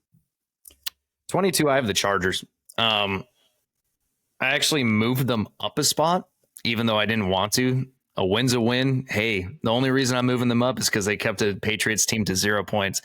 And the last time that I thought the Chargers were going to spank the Patriots, they got blown out 45-0. So it actually felt pretty good to beat the Patriots, even if they are like the worst team in the NFL. Felt good. So moving them up one spot. All right, at there 21. You go, babies. All right, at 21, moving up 2 spots, I have the Chargers. Really, I only moved them up because other teams look better than them, and worse. So they got lucky and they moved up. Like they didn't earn this movement. They still suck, just like the Oregon Ducks. Yeah, they definitely suck like the Oregon Ducks. I don't think they got lucky though. I mean, I don't think it was luck. I just think this was two shitty teams going against each other. I'm not talking about the game. I'm not talking about the game. I'm talking about they got lucky in my power rankings. Oh. Yeah, I don't give a fuck about that game. Oh, yeah, that game was garbage. Yeah. But yeah, 21 for me, that's where I have the Raiders. I have them staying put, because of the bye. All right, we just had them swapped. All right, at 20, this might be a little bit surprising, but this might be my biggest dropper. I just can't stand this fucking team. I have the Pittsburgh Steelers at 20. They're 7-5. They just lost Kenny Pickett. They're gonna roll with Mitchell Trubisky. I can see them losing out. They're bad. They're not good. Stop pretending they're good. They have a good defense, and TJ Watt got kind of nicked up. They have a good defense and a good head coach, and that is it. That is it. Everything else about that team is garbage. Quarterback, running back, linemen, wide receivers, garbage, mediocre. I can't stand this team.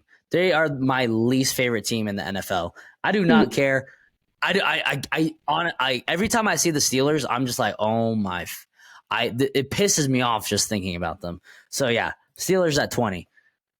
Well, welcome to Jake's Tangents, ladies and gentlemen. My number 20 team is actually Atlanta. I have them staying put.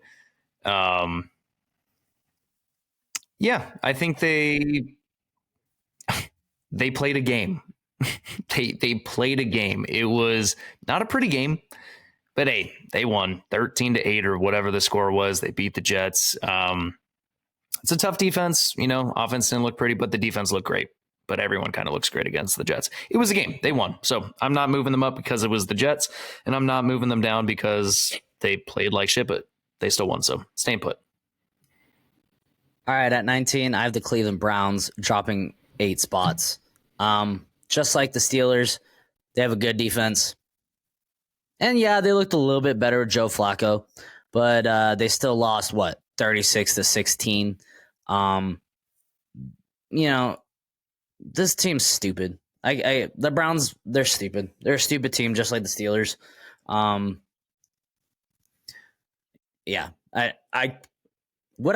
Would we be surprised if they lost out and went 7-9? No, I wouldn't be surprised. No. They have 17 games? Yeah. Okay. So they would lose 7-10. What are they? Yeah, 7-10, so they're 5. Would I be surprised if they lost 5 in a row? No, I wouldn't be at all. At all. Same with the Steelers. The only reason I don't think the Steelers will lose 5 in a row is because they have a better coach than that, and they'll probably end up going 9-8. So, the Browns just piss me off too, just because they have all this defensive talent and. The AFC North just pisses Jake off, ladies and gentlemen. Let's leave it at that. Baltimore pisses him off also. Cincinnati pisses him off. Everyone in the AFC North pisses Jake Bulls off. Oh, yeah. Jake Bulls rants. All right, 19 for me. This is where I have Minnesota staying put. They were on the bye. All right, 18, moving up 3 spots. Actually. Nope. Sorry. At 18, moving up 1 spot, I have the Atlanta Falcons. This team just finds ways to win. They're not pretty, but their defense has really stepped up, and they're actually giving it to their stars. And Desmond Ridder hasn't been playing that bad. So, yeah. At least I can see some offensive movement on this team, unlike the fucking Steelers. Yeah, or the Jets. Or the Oregon Ducks, if you're into college football.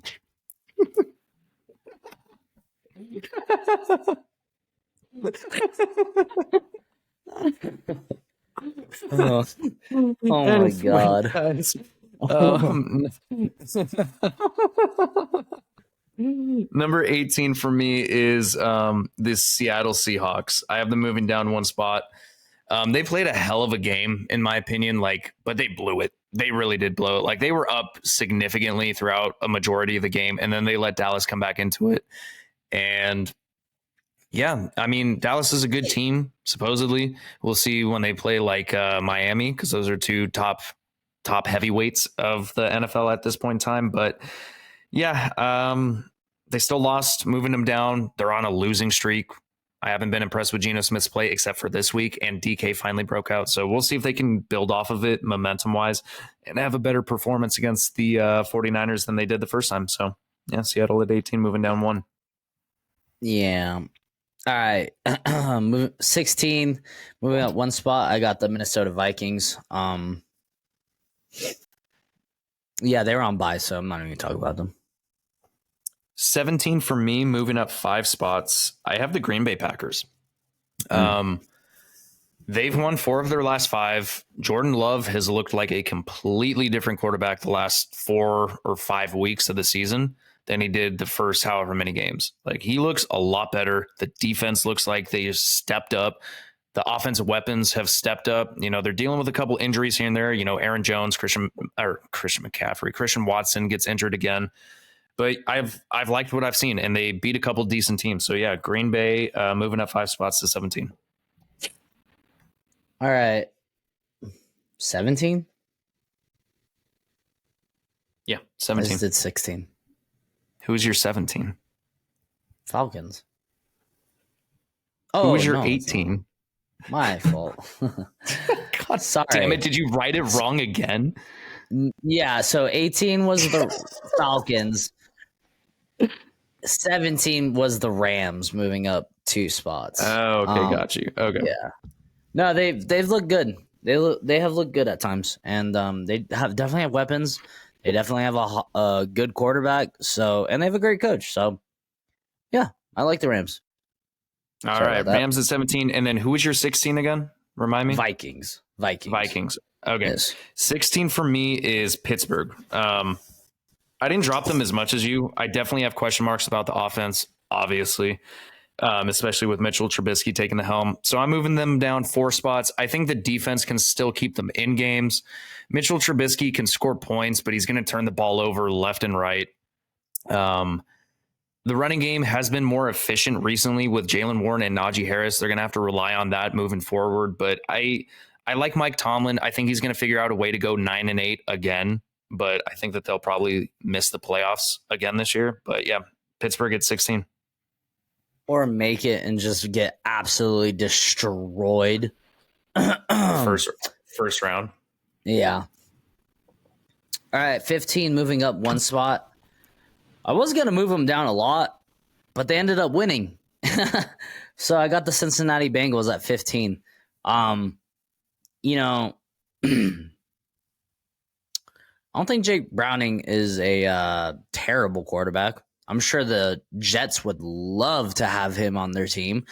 But he's surrounded by weapons, and they have a decent defense. So he could definitely make, and he did. They played a good team and beat them. Was it gritty? Yeah. Was it close? Yeah. But that's how it's going to be because you don't have Joe Burrow anymore. I think, but this is the first time he's had a healthy T. Higgins, so maybe that makes a little bit of a difference. Yeah, no, I'm saying I like what he's been doing. So, I think he definitely can keep their playoff hopes alive. Will they do anything? Probably not, but it's just nice to have hope. So yeah, Bengals at 15. Agreed. 15 for me is where I have the Browns. I could definitely see them like losing the rest of the season, unfortunately. Dealing with injuries on the defensive side of the ball. I think Joe Flacco is a better quarterback than what they've had recently. So who knows? Maybe the offense can figure some things out. But Cleveland probably will win some more games. I'm just a little bit concerned with the performance they had against the Rams. So yeah, Cleveland moving down 5 spots to 15. All right, 14, I have the Bills. They're on bye, so. 14 for me, I have the LA Rams, who just beat Cleveland, moving up 2 spots. It was a dominant performance. Rams are actually at a 500 season. They have been outperforming expectations. Defense looks better than expected, especially the run defense. Passing offense looks good. Kyron Williams looks like the next great running back to come out of Notre Dame. And you got Puka Nacua, one of the brightest young rookie wide receivers in the NFL. So yeah, good for them. Rams moving up 2 to 14. And they still have Cooper Kupp. I know he's dealing with injuries, but maybe he'll get healthy and just in time for playoffs. I would not want to see them in playoffs. I'm not even going to lie.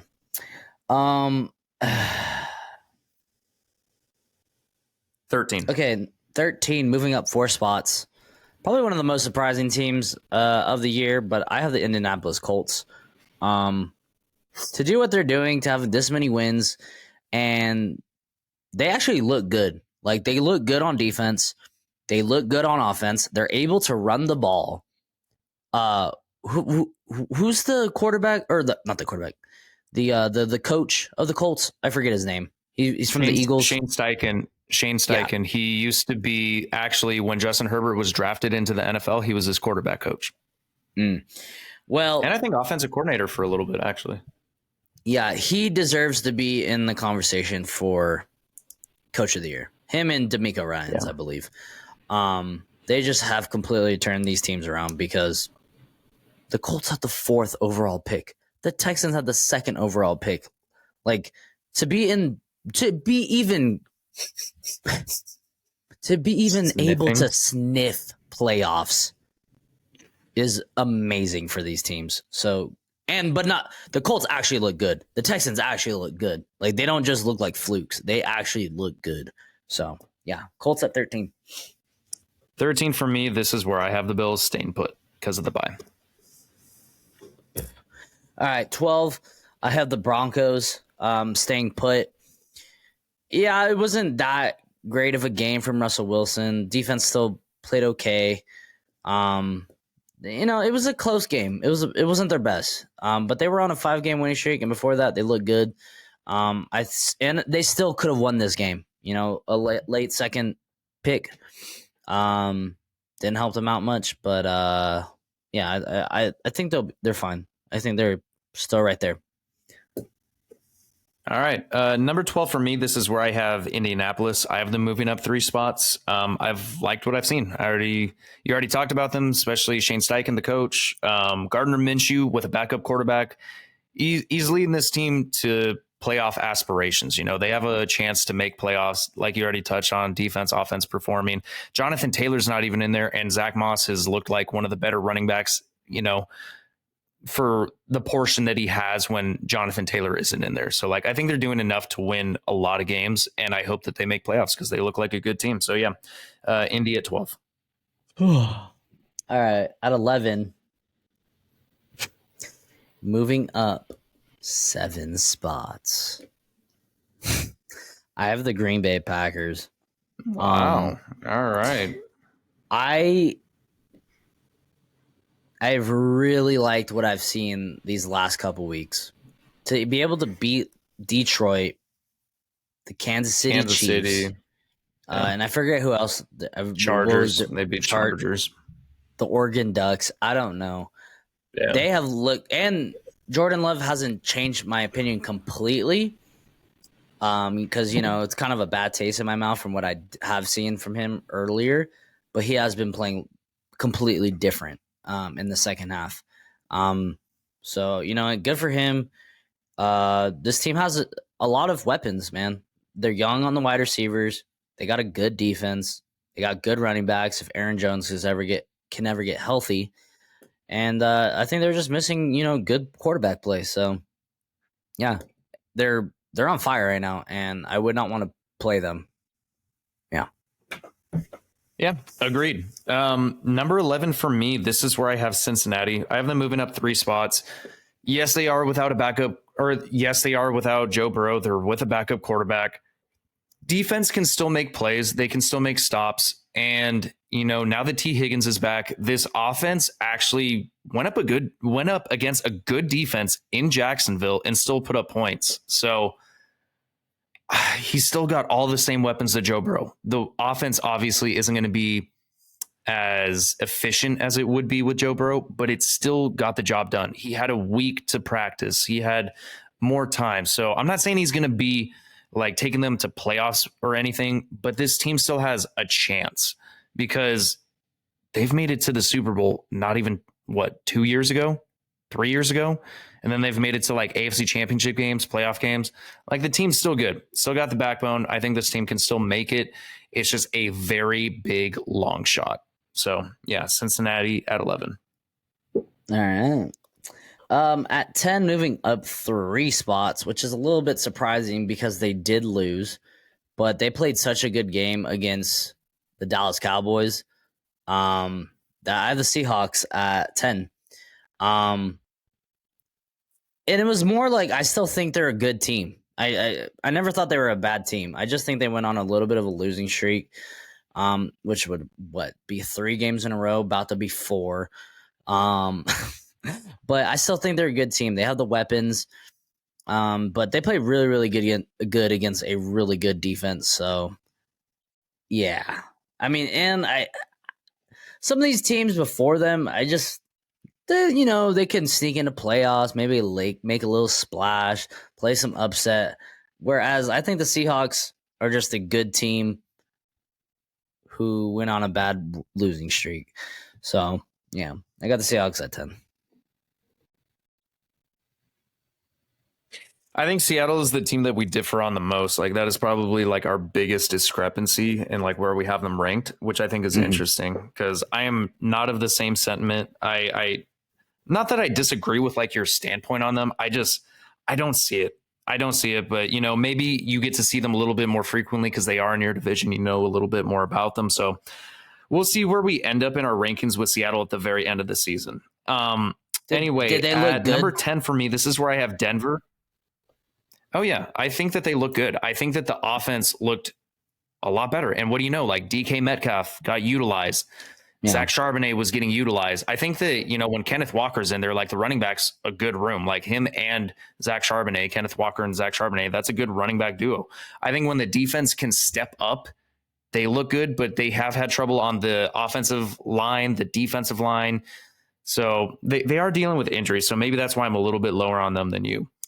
But number 10 is where I have Denver. I have them moving down 2 spots.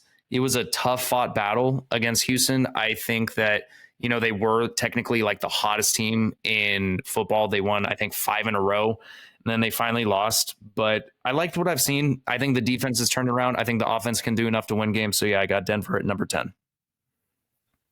All right. At number 9, unfortunately, I was ready to put this team in the top 3, but it just went the other way around. I got the Jacksonville Jaguars at number 9. They're 8-4.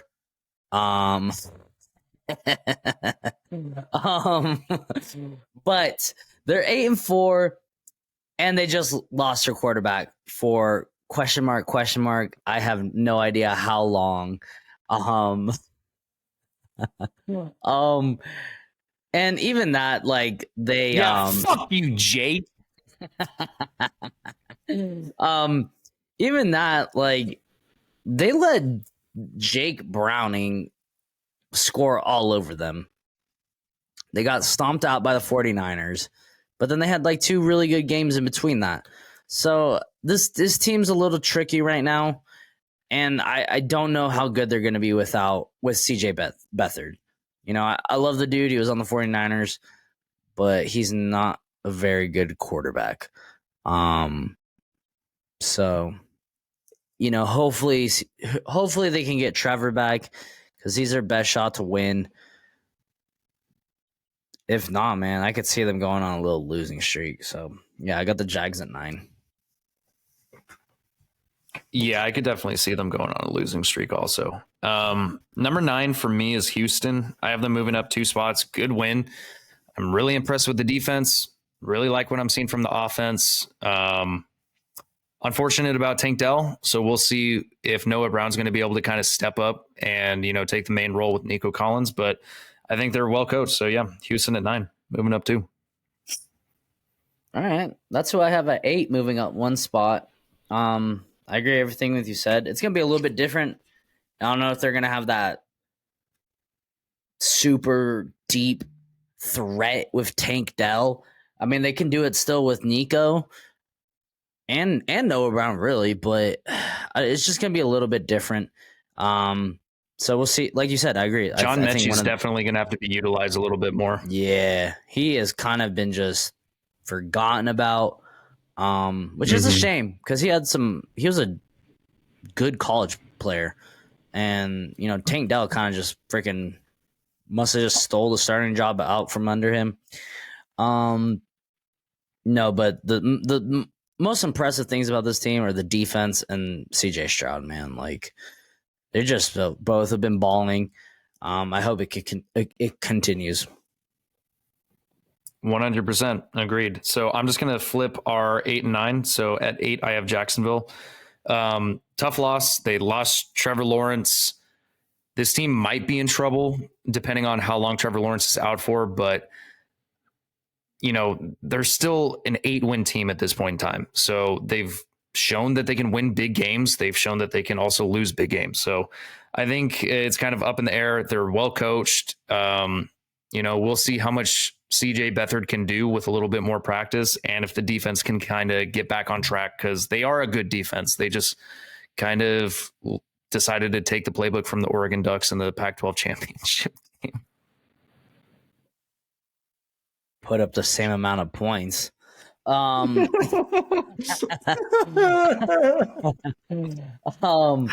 right. Number 7, moving up 1 spot. I have the Dolphins. Still haven't beaten anybody, in my opinion. I'm not sold.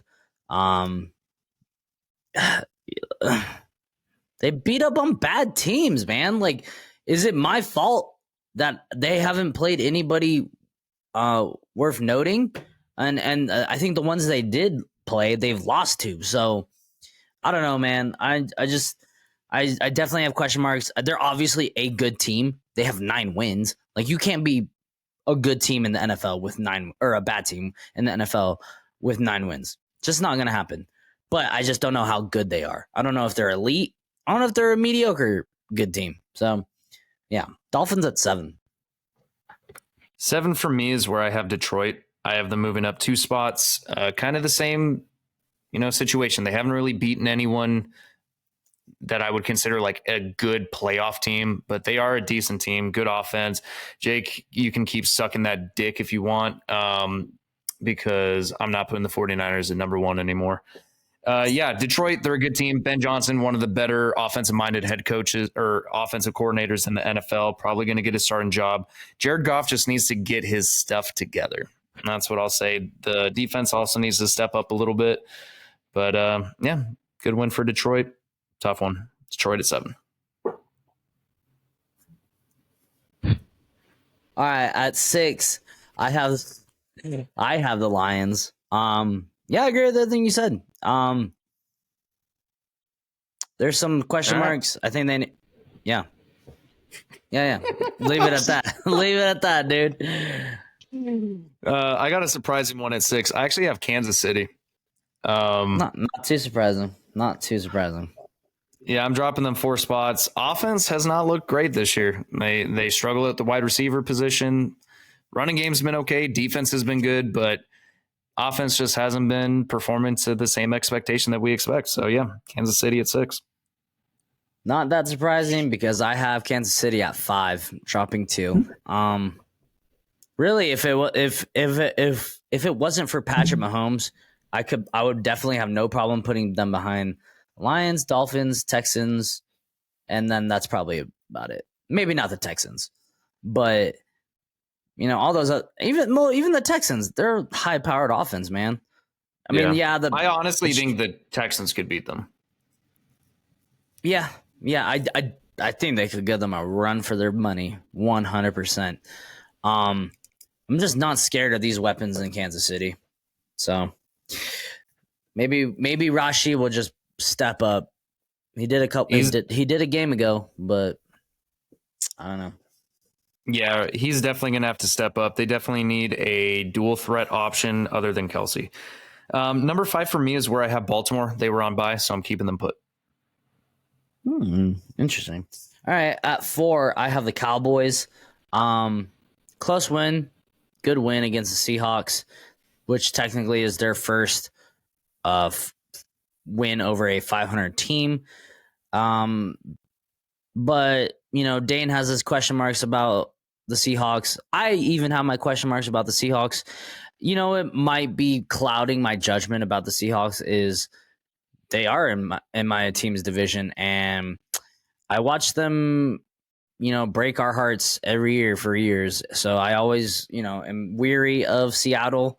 But I don't know how good the Cowboys really are. They've lost to the Cardinals, who are not a great team. They got destroyed by the 49ers. I think they're a good team, but how good? TBD. Yeah, I am just about there. Number 4 for me is where I have Miami. Same thing. They haven't beaten anyone really. I'm moving them up 2 spots because they should be able to dominate lesser competition, which is exactly what they do. They're going to have an opportunity to prove it in week 16. So literally 2 weeks before the season ends. We'll see who wins because that's between them and Dallas. But I think still a well-coached team. So Miami at 4, moving up 2 spots.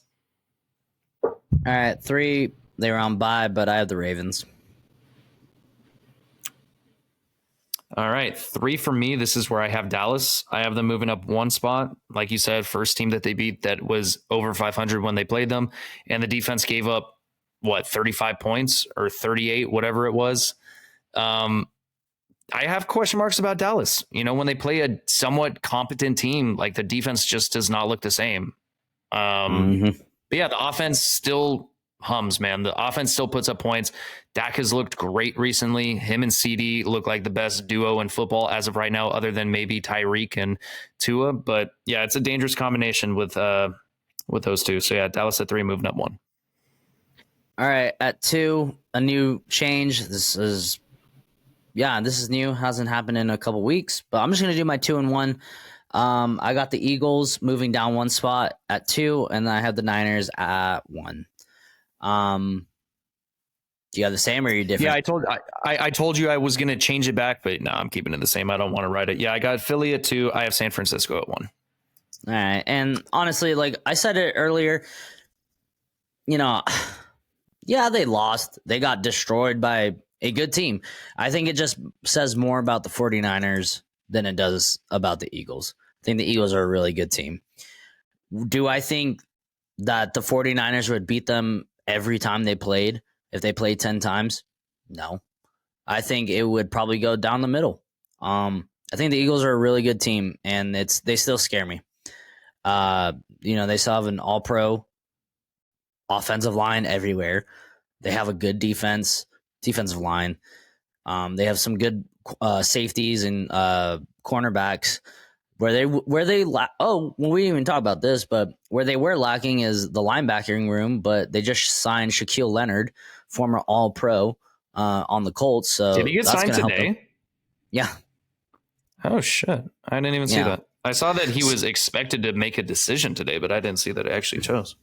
Yeah, so he's gonna make. He was a beast. There was a point in time where the debate between the 2 best linebackers in the NFL were between Fred Warner and Shaquille Leonard. Fred Warner kind of ascended, and Shaquille Leonard, did the opposite. He's still a good linebacker, though, in my opinion. So that's going to help them out.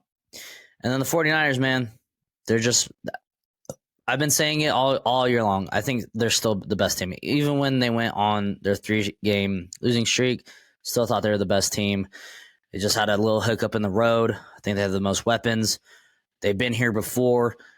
They're battle tested. And when they beat teams that are good, and I'm not saying just good, they're like really good teams, they destroy them.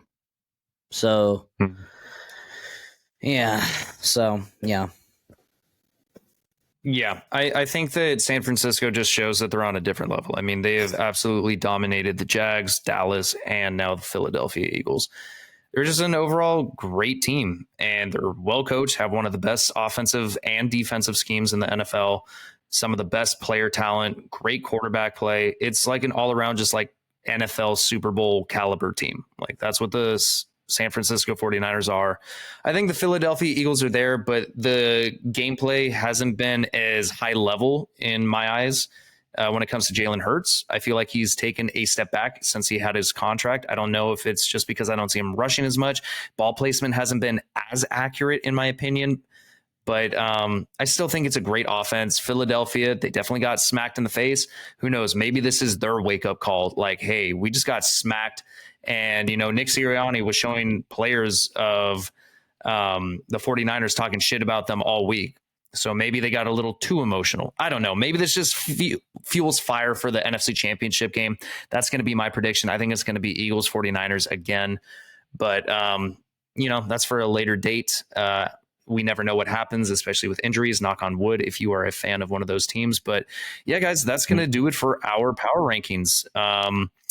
We're on to the last segment of this episode. This episode is dragging on a little bit longer than the previous 2, so we do apologize, but we are going to get on to week 14 of the 2023 NFL season. And guys, boy, do we have a good one for you on Thursday. I am so freaking excited to talk about this one. This might actually be the game of the week. We have, dude, unbelievable. We have the Ducks going up against the Los Angeles Chargers. It is a collegiate team versus a NFL pro team Thursday night on Prime Video. Oh my God. I don't want to spend any more time longer than we have to on this. Give me this Pittsburgh Steelers. For as much as I hate them, the Patriots are just fucking bad. And yeah. Yeah, guys, it's the New England Patriots traveling to Pittsburgh to play the Steelers. Give me the Steelers as well. I don't care if it's Mitch Trubisky. He's going up against who knows. I mean, could be Mac Jones again. Could be Bailey Zappi. I don't know. Ramondre Stevenson ain't going to be there. He has a high ankle sprain, so it's going to be Ezekiel Elliott. Maybe they'll run Wildcat the entire game. Who knows? But yeah, give me the Steelers. All right, next game. This one actually should be fun. We got the Tampa Bay Buccaneers traveling to the Atlanta Falcons. Ooh, have they already played? I think they did. I cannot remember what week it was though. Thanks for fucking nothing, Dan. All right, so the Falcons beat the Bucks 16-13 in week 7. All right.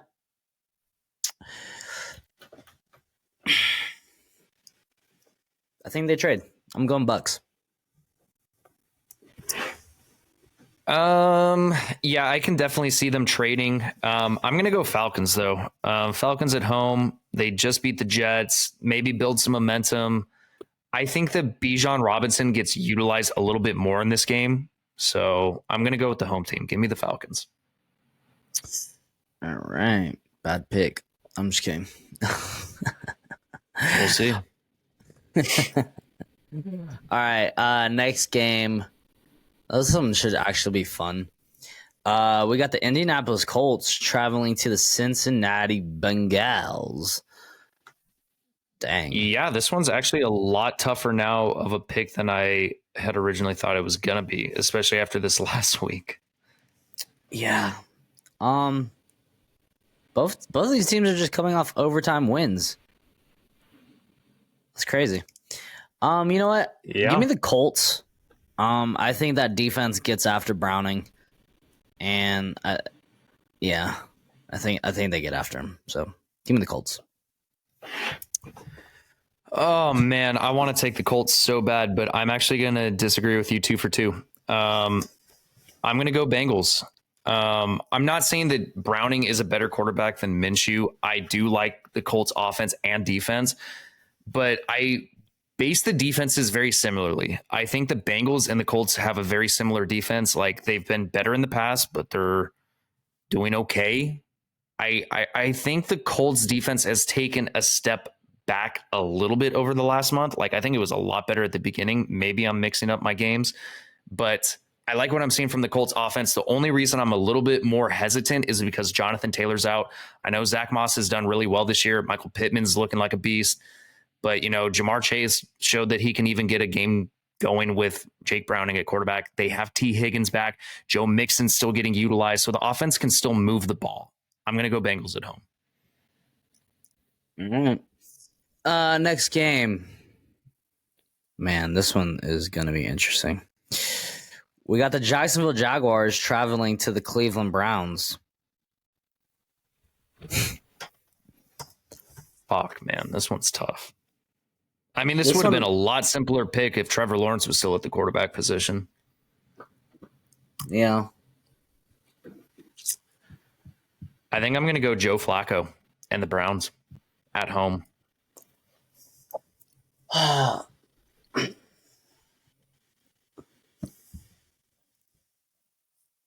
Yeah, I'm going to go Joe Flacco.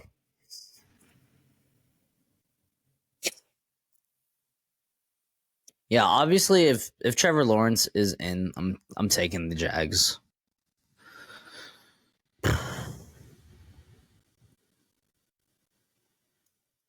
You know what? I'm taking the Jags. That defense is healthier than that Browns defense. So I'm going Jags.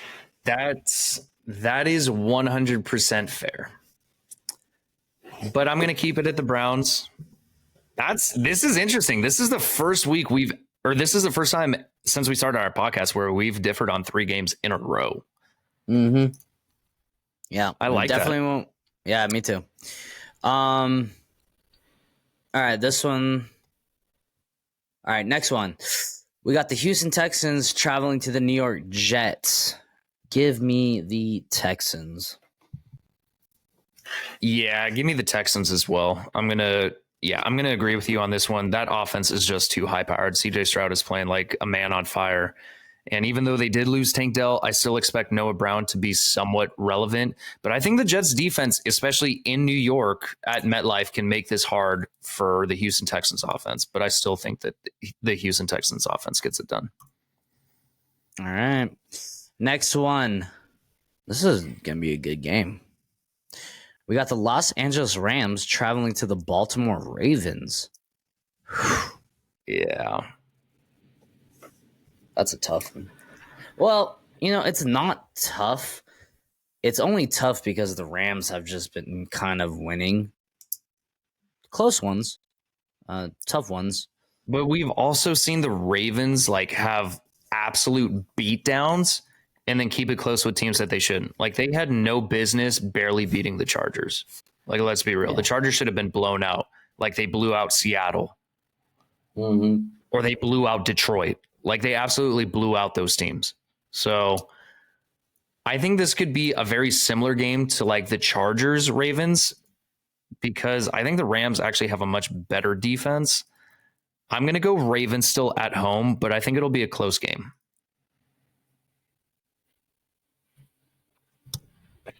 Yeah, I'm going to go Ravens too. I think the Rams can make it interesting, but the Ravens are I like them right now. I really do. So, Ravens. Yeah. I agree.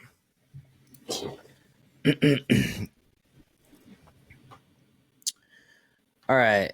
This game, a division matchup. We got the Detroit Lions traveling to the Chicago Bears. Yeah, give me the Detroit Lions, even though they've been playing ugly the last couple weeks. I still like them more than the Bears. If they lose to the Bears, though, I think there's something wrong with the Lions, honestly. One thing that I will say is Chicago's defense has been playing night and day difference the last month than it did the beginning of the season. Their defense actually looks pretty competent.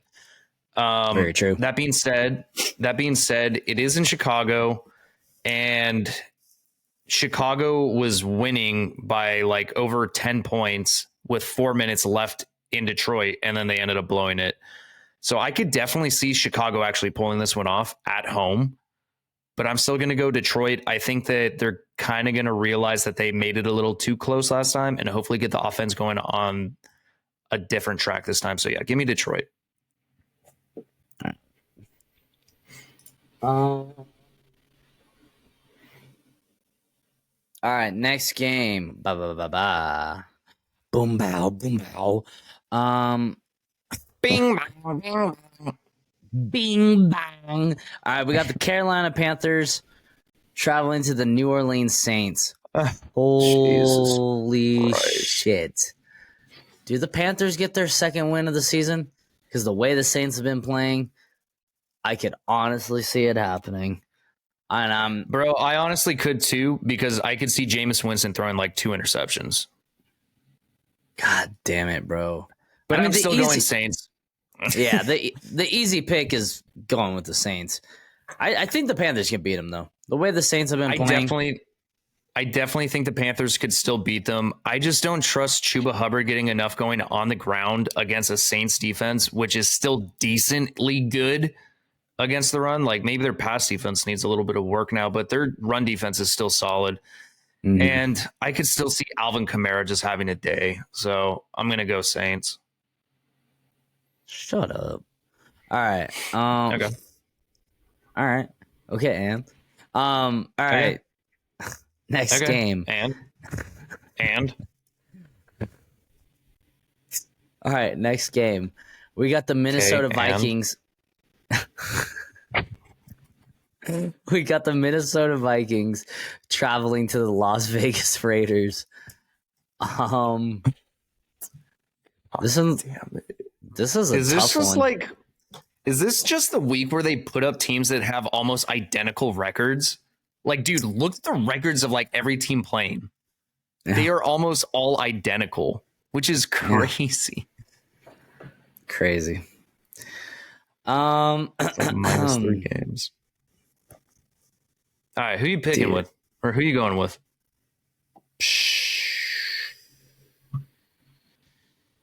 I'm gonna go Vikings. They're rested. Well, their Raiders are rested too. But the Vikings should be getting Justin Jefferson back. Oh, yes. Yeah, give me the Vikings. Give me the Vikings as well. I'm pretty sure Justin Jefferson is going to be playing. Josh Dobbs had a little bit of a shaky last couple games, but I think he gets back on track. And I think Max Crosby will be playing this game, but he has been kind of dealing with injury recently, so we'll see if that affects the Raiders defense at all. But yeah, give me the Vikings. All right, next game. Twice in 3 weeks. We got the Seattle Seahawks. Yeah, give me the 49ers too. Usually I would pick these games to split, but this late in the year, 49ers know how important this game is. So do the Seahawks. Like, this is to save their season, honestly. But the 49ers the Seahawks are not on the 49ers level. I can honestly say that. So, yeah, give me the 49ers as well. I'm not even going to add anything. You know how I feel about the Seahawks. You know how I feel about the 49ers. Give me the 49ers at home. Oh, fuck. Okay. Damn, there's a lot of games going on. All right. I like how this is our longest episode, and we had the most buys to start off this video. Like, week 13 reaction should have been so much faster. We had 6 teams on buy. Yeah. I don't like the Oregon Ducks. I don't even know what that means, but yeah, sure. Anything that's bad is Oregon Duck or Charger related, if you guys don't know. And there's a reason. All right, this one's pretty important game. We got the Buffalo Bills traveling to the Kansas City Chiefs. Yeah. Dude, this is like their 4th time meeting in like 2 years or some shit, because they've been in like the AFC divisional twice. Yeah. And then they've met each other in the regular season. Like, these are always great games. Like, expect high numbers. You're so lucky you have Josh Allen in fantasy. Even though this is the best Kansas City Chiefs defense Pat has had, I still think Josh Allen puts up a lot of points. I'm actually going to go Bills because I actually like their offense more than I like the Chiefs. So I'm right there with you. And I'm going Bills. Not only that, the Bills are in desperation mode, and they're coming off a bye. Yeah, it's in Kansas City. I don't know what Josh Allen's record in Kansas City. It's probably not good, but I think he gets his first one in Arrowhead. So give me the Bills. All right. Both of us for the Bills. I like it. All right. God damn it. We still have 4 fucking games. All right. Next game, we got the Denver Broncos traveling to the Los Angeles Chargers. Give me the Broncos.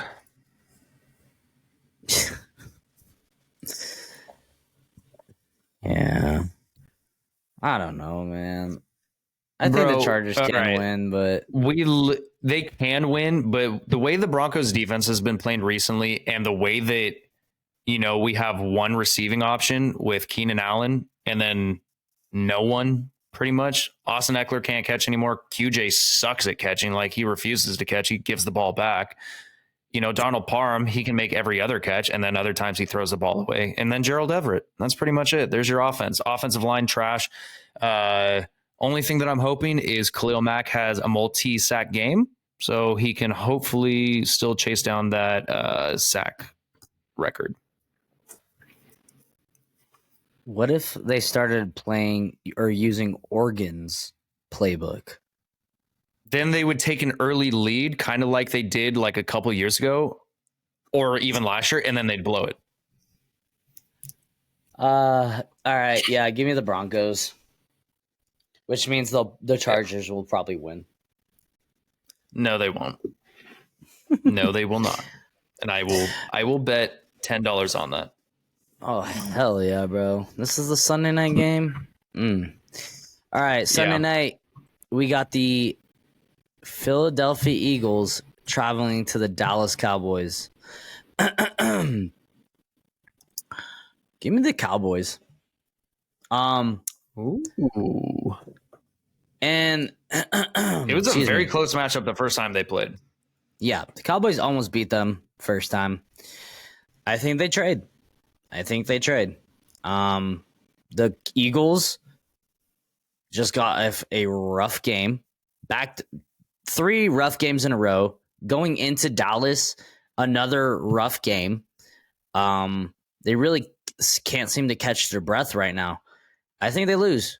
And just make things way more interesting. And I know the Dallas Cowboys know how important this is.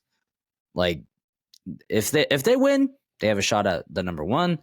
They have a shot at the division. This is a huge win or a huge game. So, and it's in their place. Give me the Cowboys. I think they split also. They played them tough in Philly. Philly just got beat bad by the 49ers. They have to travel now.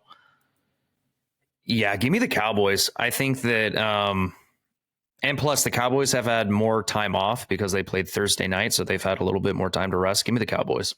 That's back-to-back games where they're facing Thursday night football teams. So, yeah, man, that little extra rest at this point in the season, it helps, man. Life-saving. Yeah. And what the heck? We have 2 Monday night games? Great. We're back to this freaking bullshit. Luckily, they're not. Why are they at the same time? Why are they at the same time? Why do you put on 2 games on Monday night at the same time? That makes no sense to me. Because they think they're gonna make more money doing it. I don't fucking know. Anyways, first Monday night game at the same time. We got the Green Bay Packers traveling to the New York Giants. Give me the Green Bay Packers. Yeah, I'm going to go Packers as well. They're hot. Giants are not. Giants are poop. All right, next game. I mean, the last one. Holy shit. Oh, my God. We got the Tennessee Titans traveling to the Miami Dolphins. Give me the Dolphins. Yeah, there's not much to talk about with those guys. I think Will Levis can possibly keep it interesting. But yeah, Tua and that offense are just too high powered. Give me the Dolphins. And guys, we're officially done. 2 hours and 9 minutes in. Sorry about the long wait. You guys know the drill. Follow us on our Instagram here. Like, comment, subscribe, turn notifications on. Anything you can to do to help the podcast grow, we'd greatly appreciate it. And if you are listening to this podcast at this point in time, thank you so much. Jake, you have anything to add before we get going? I think we missed a segment. What did we miss? Just talking.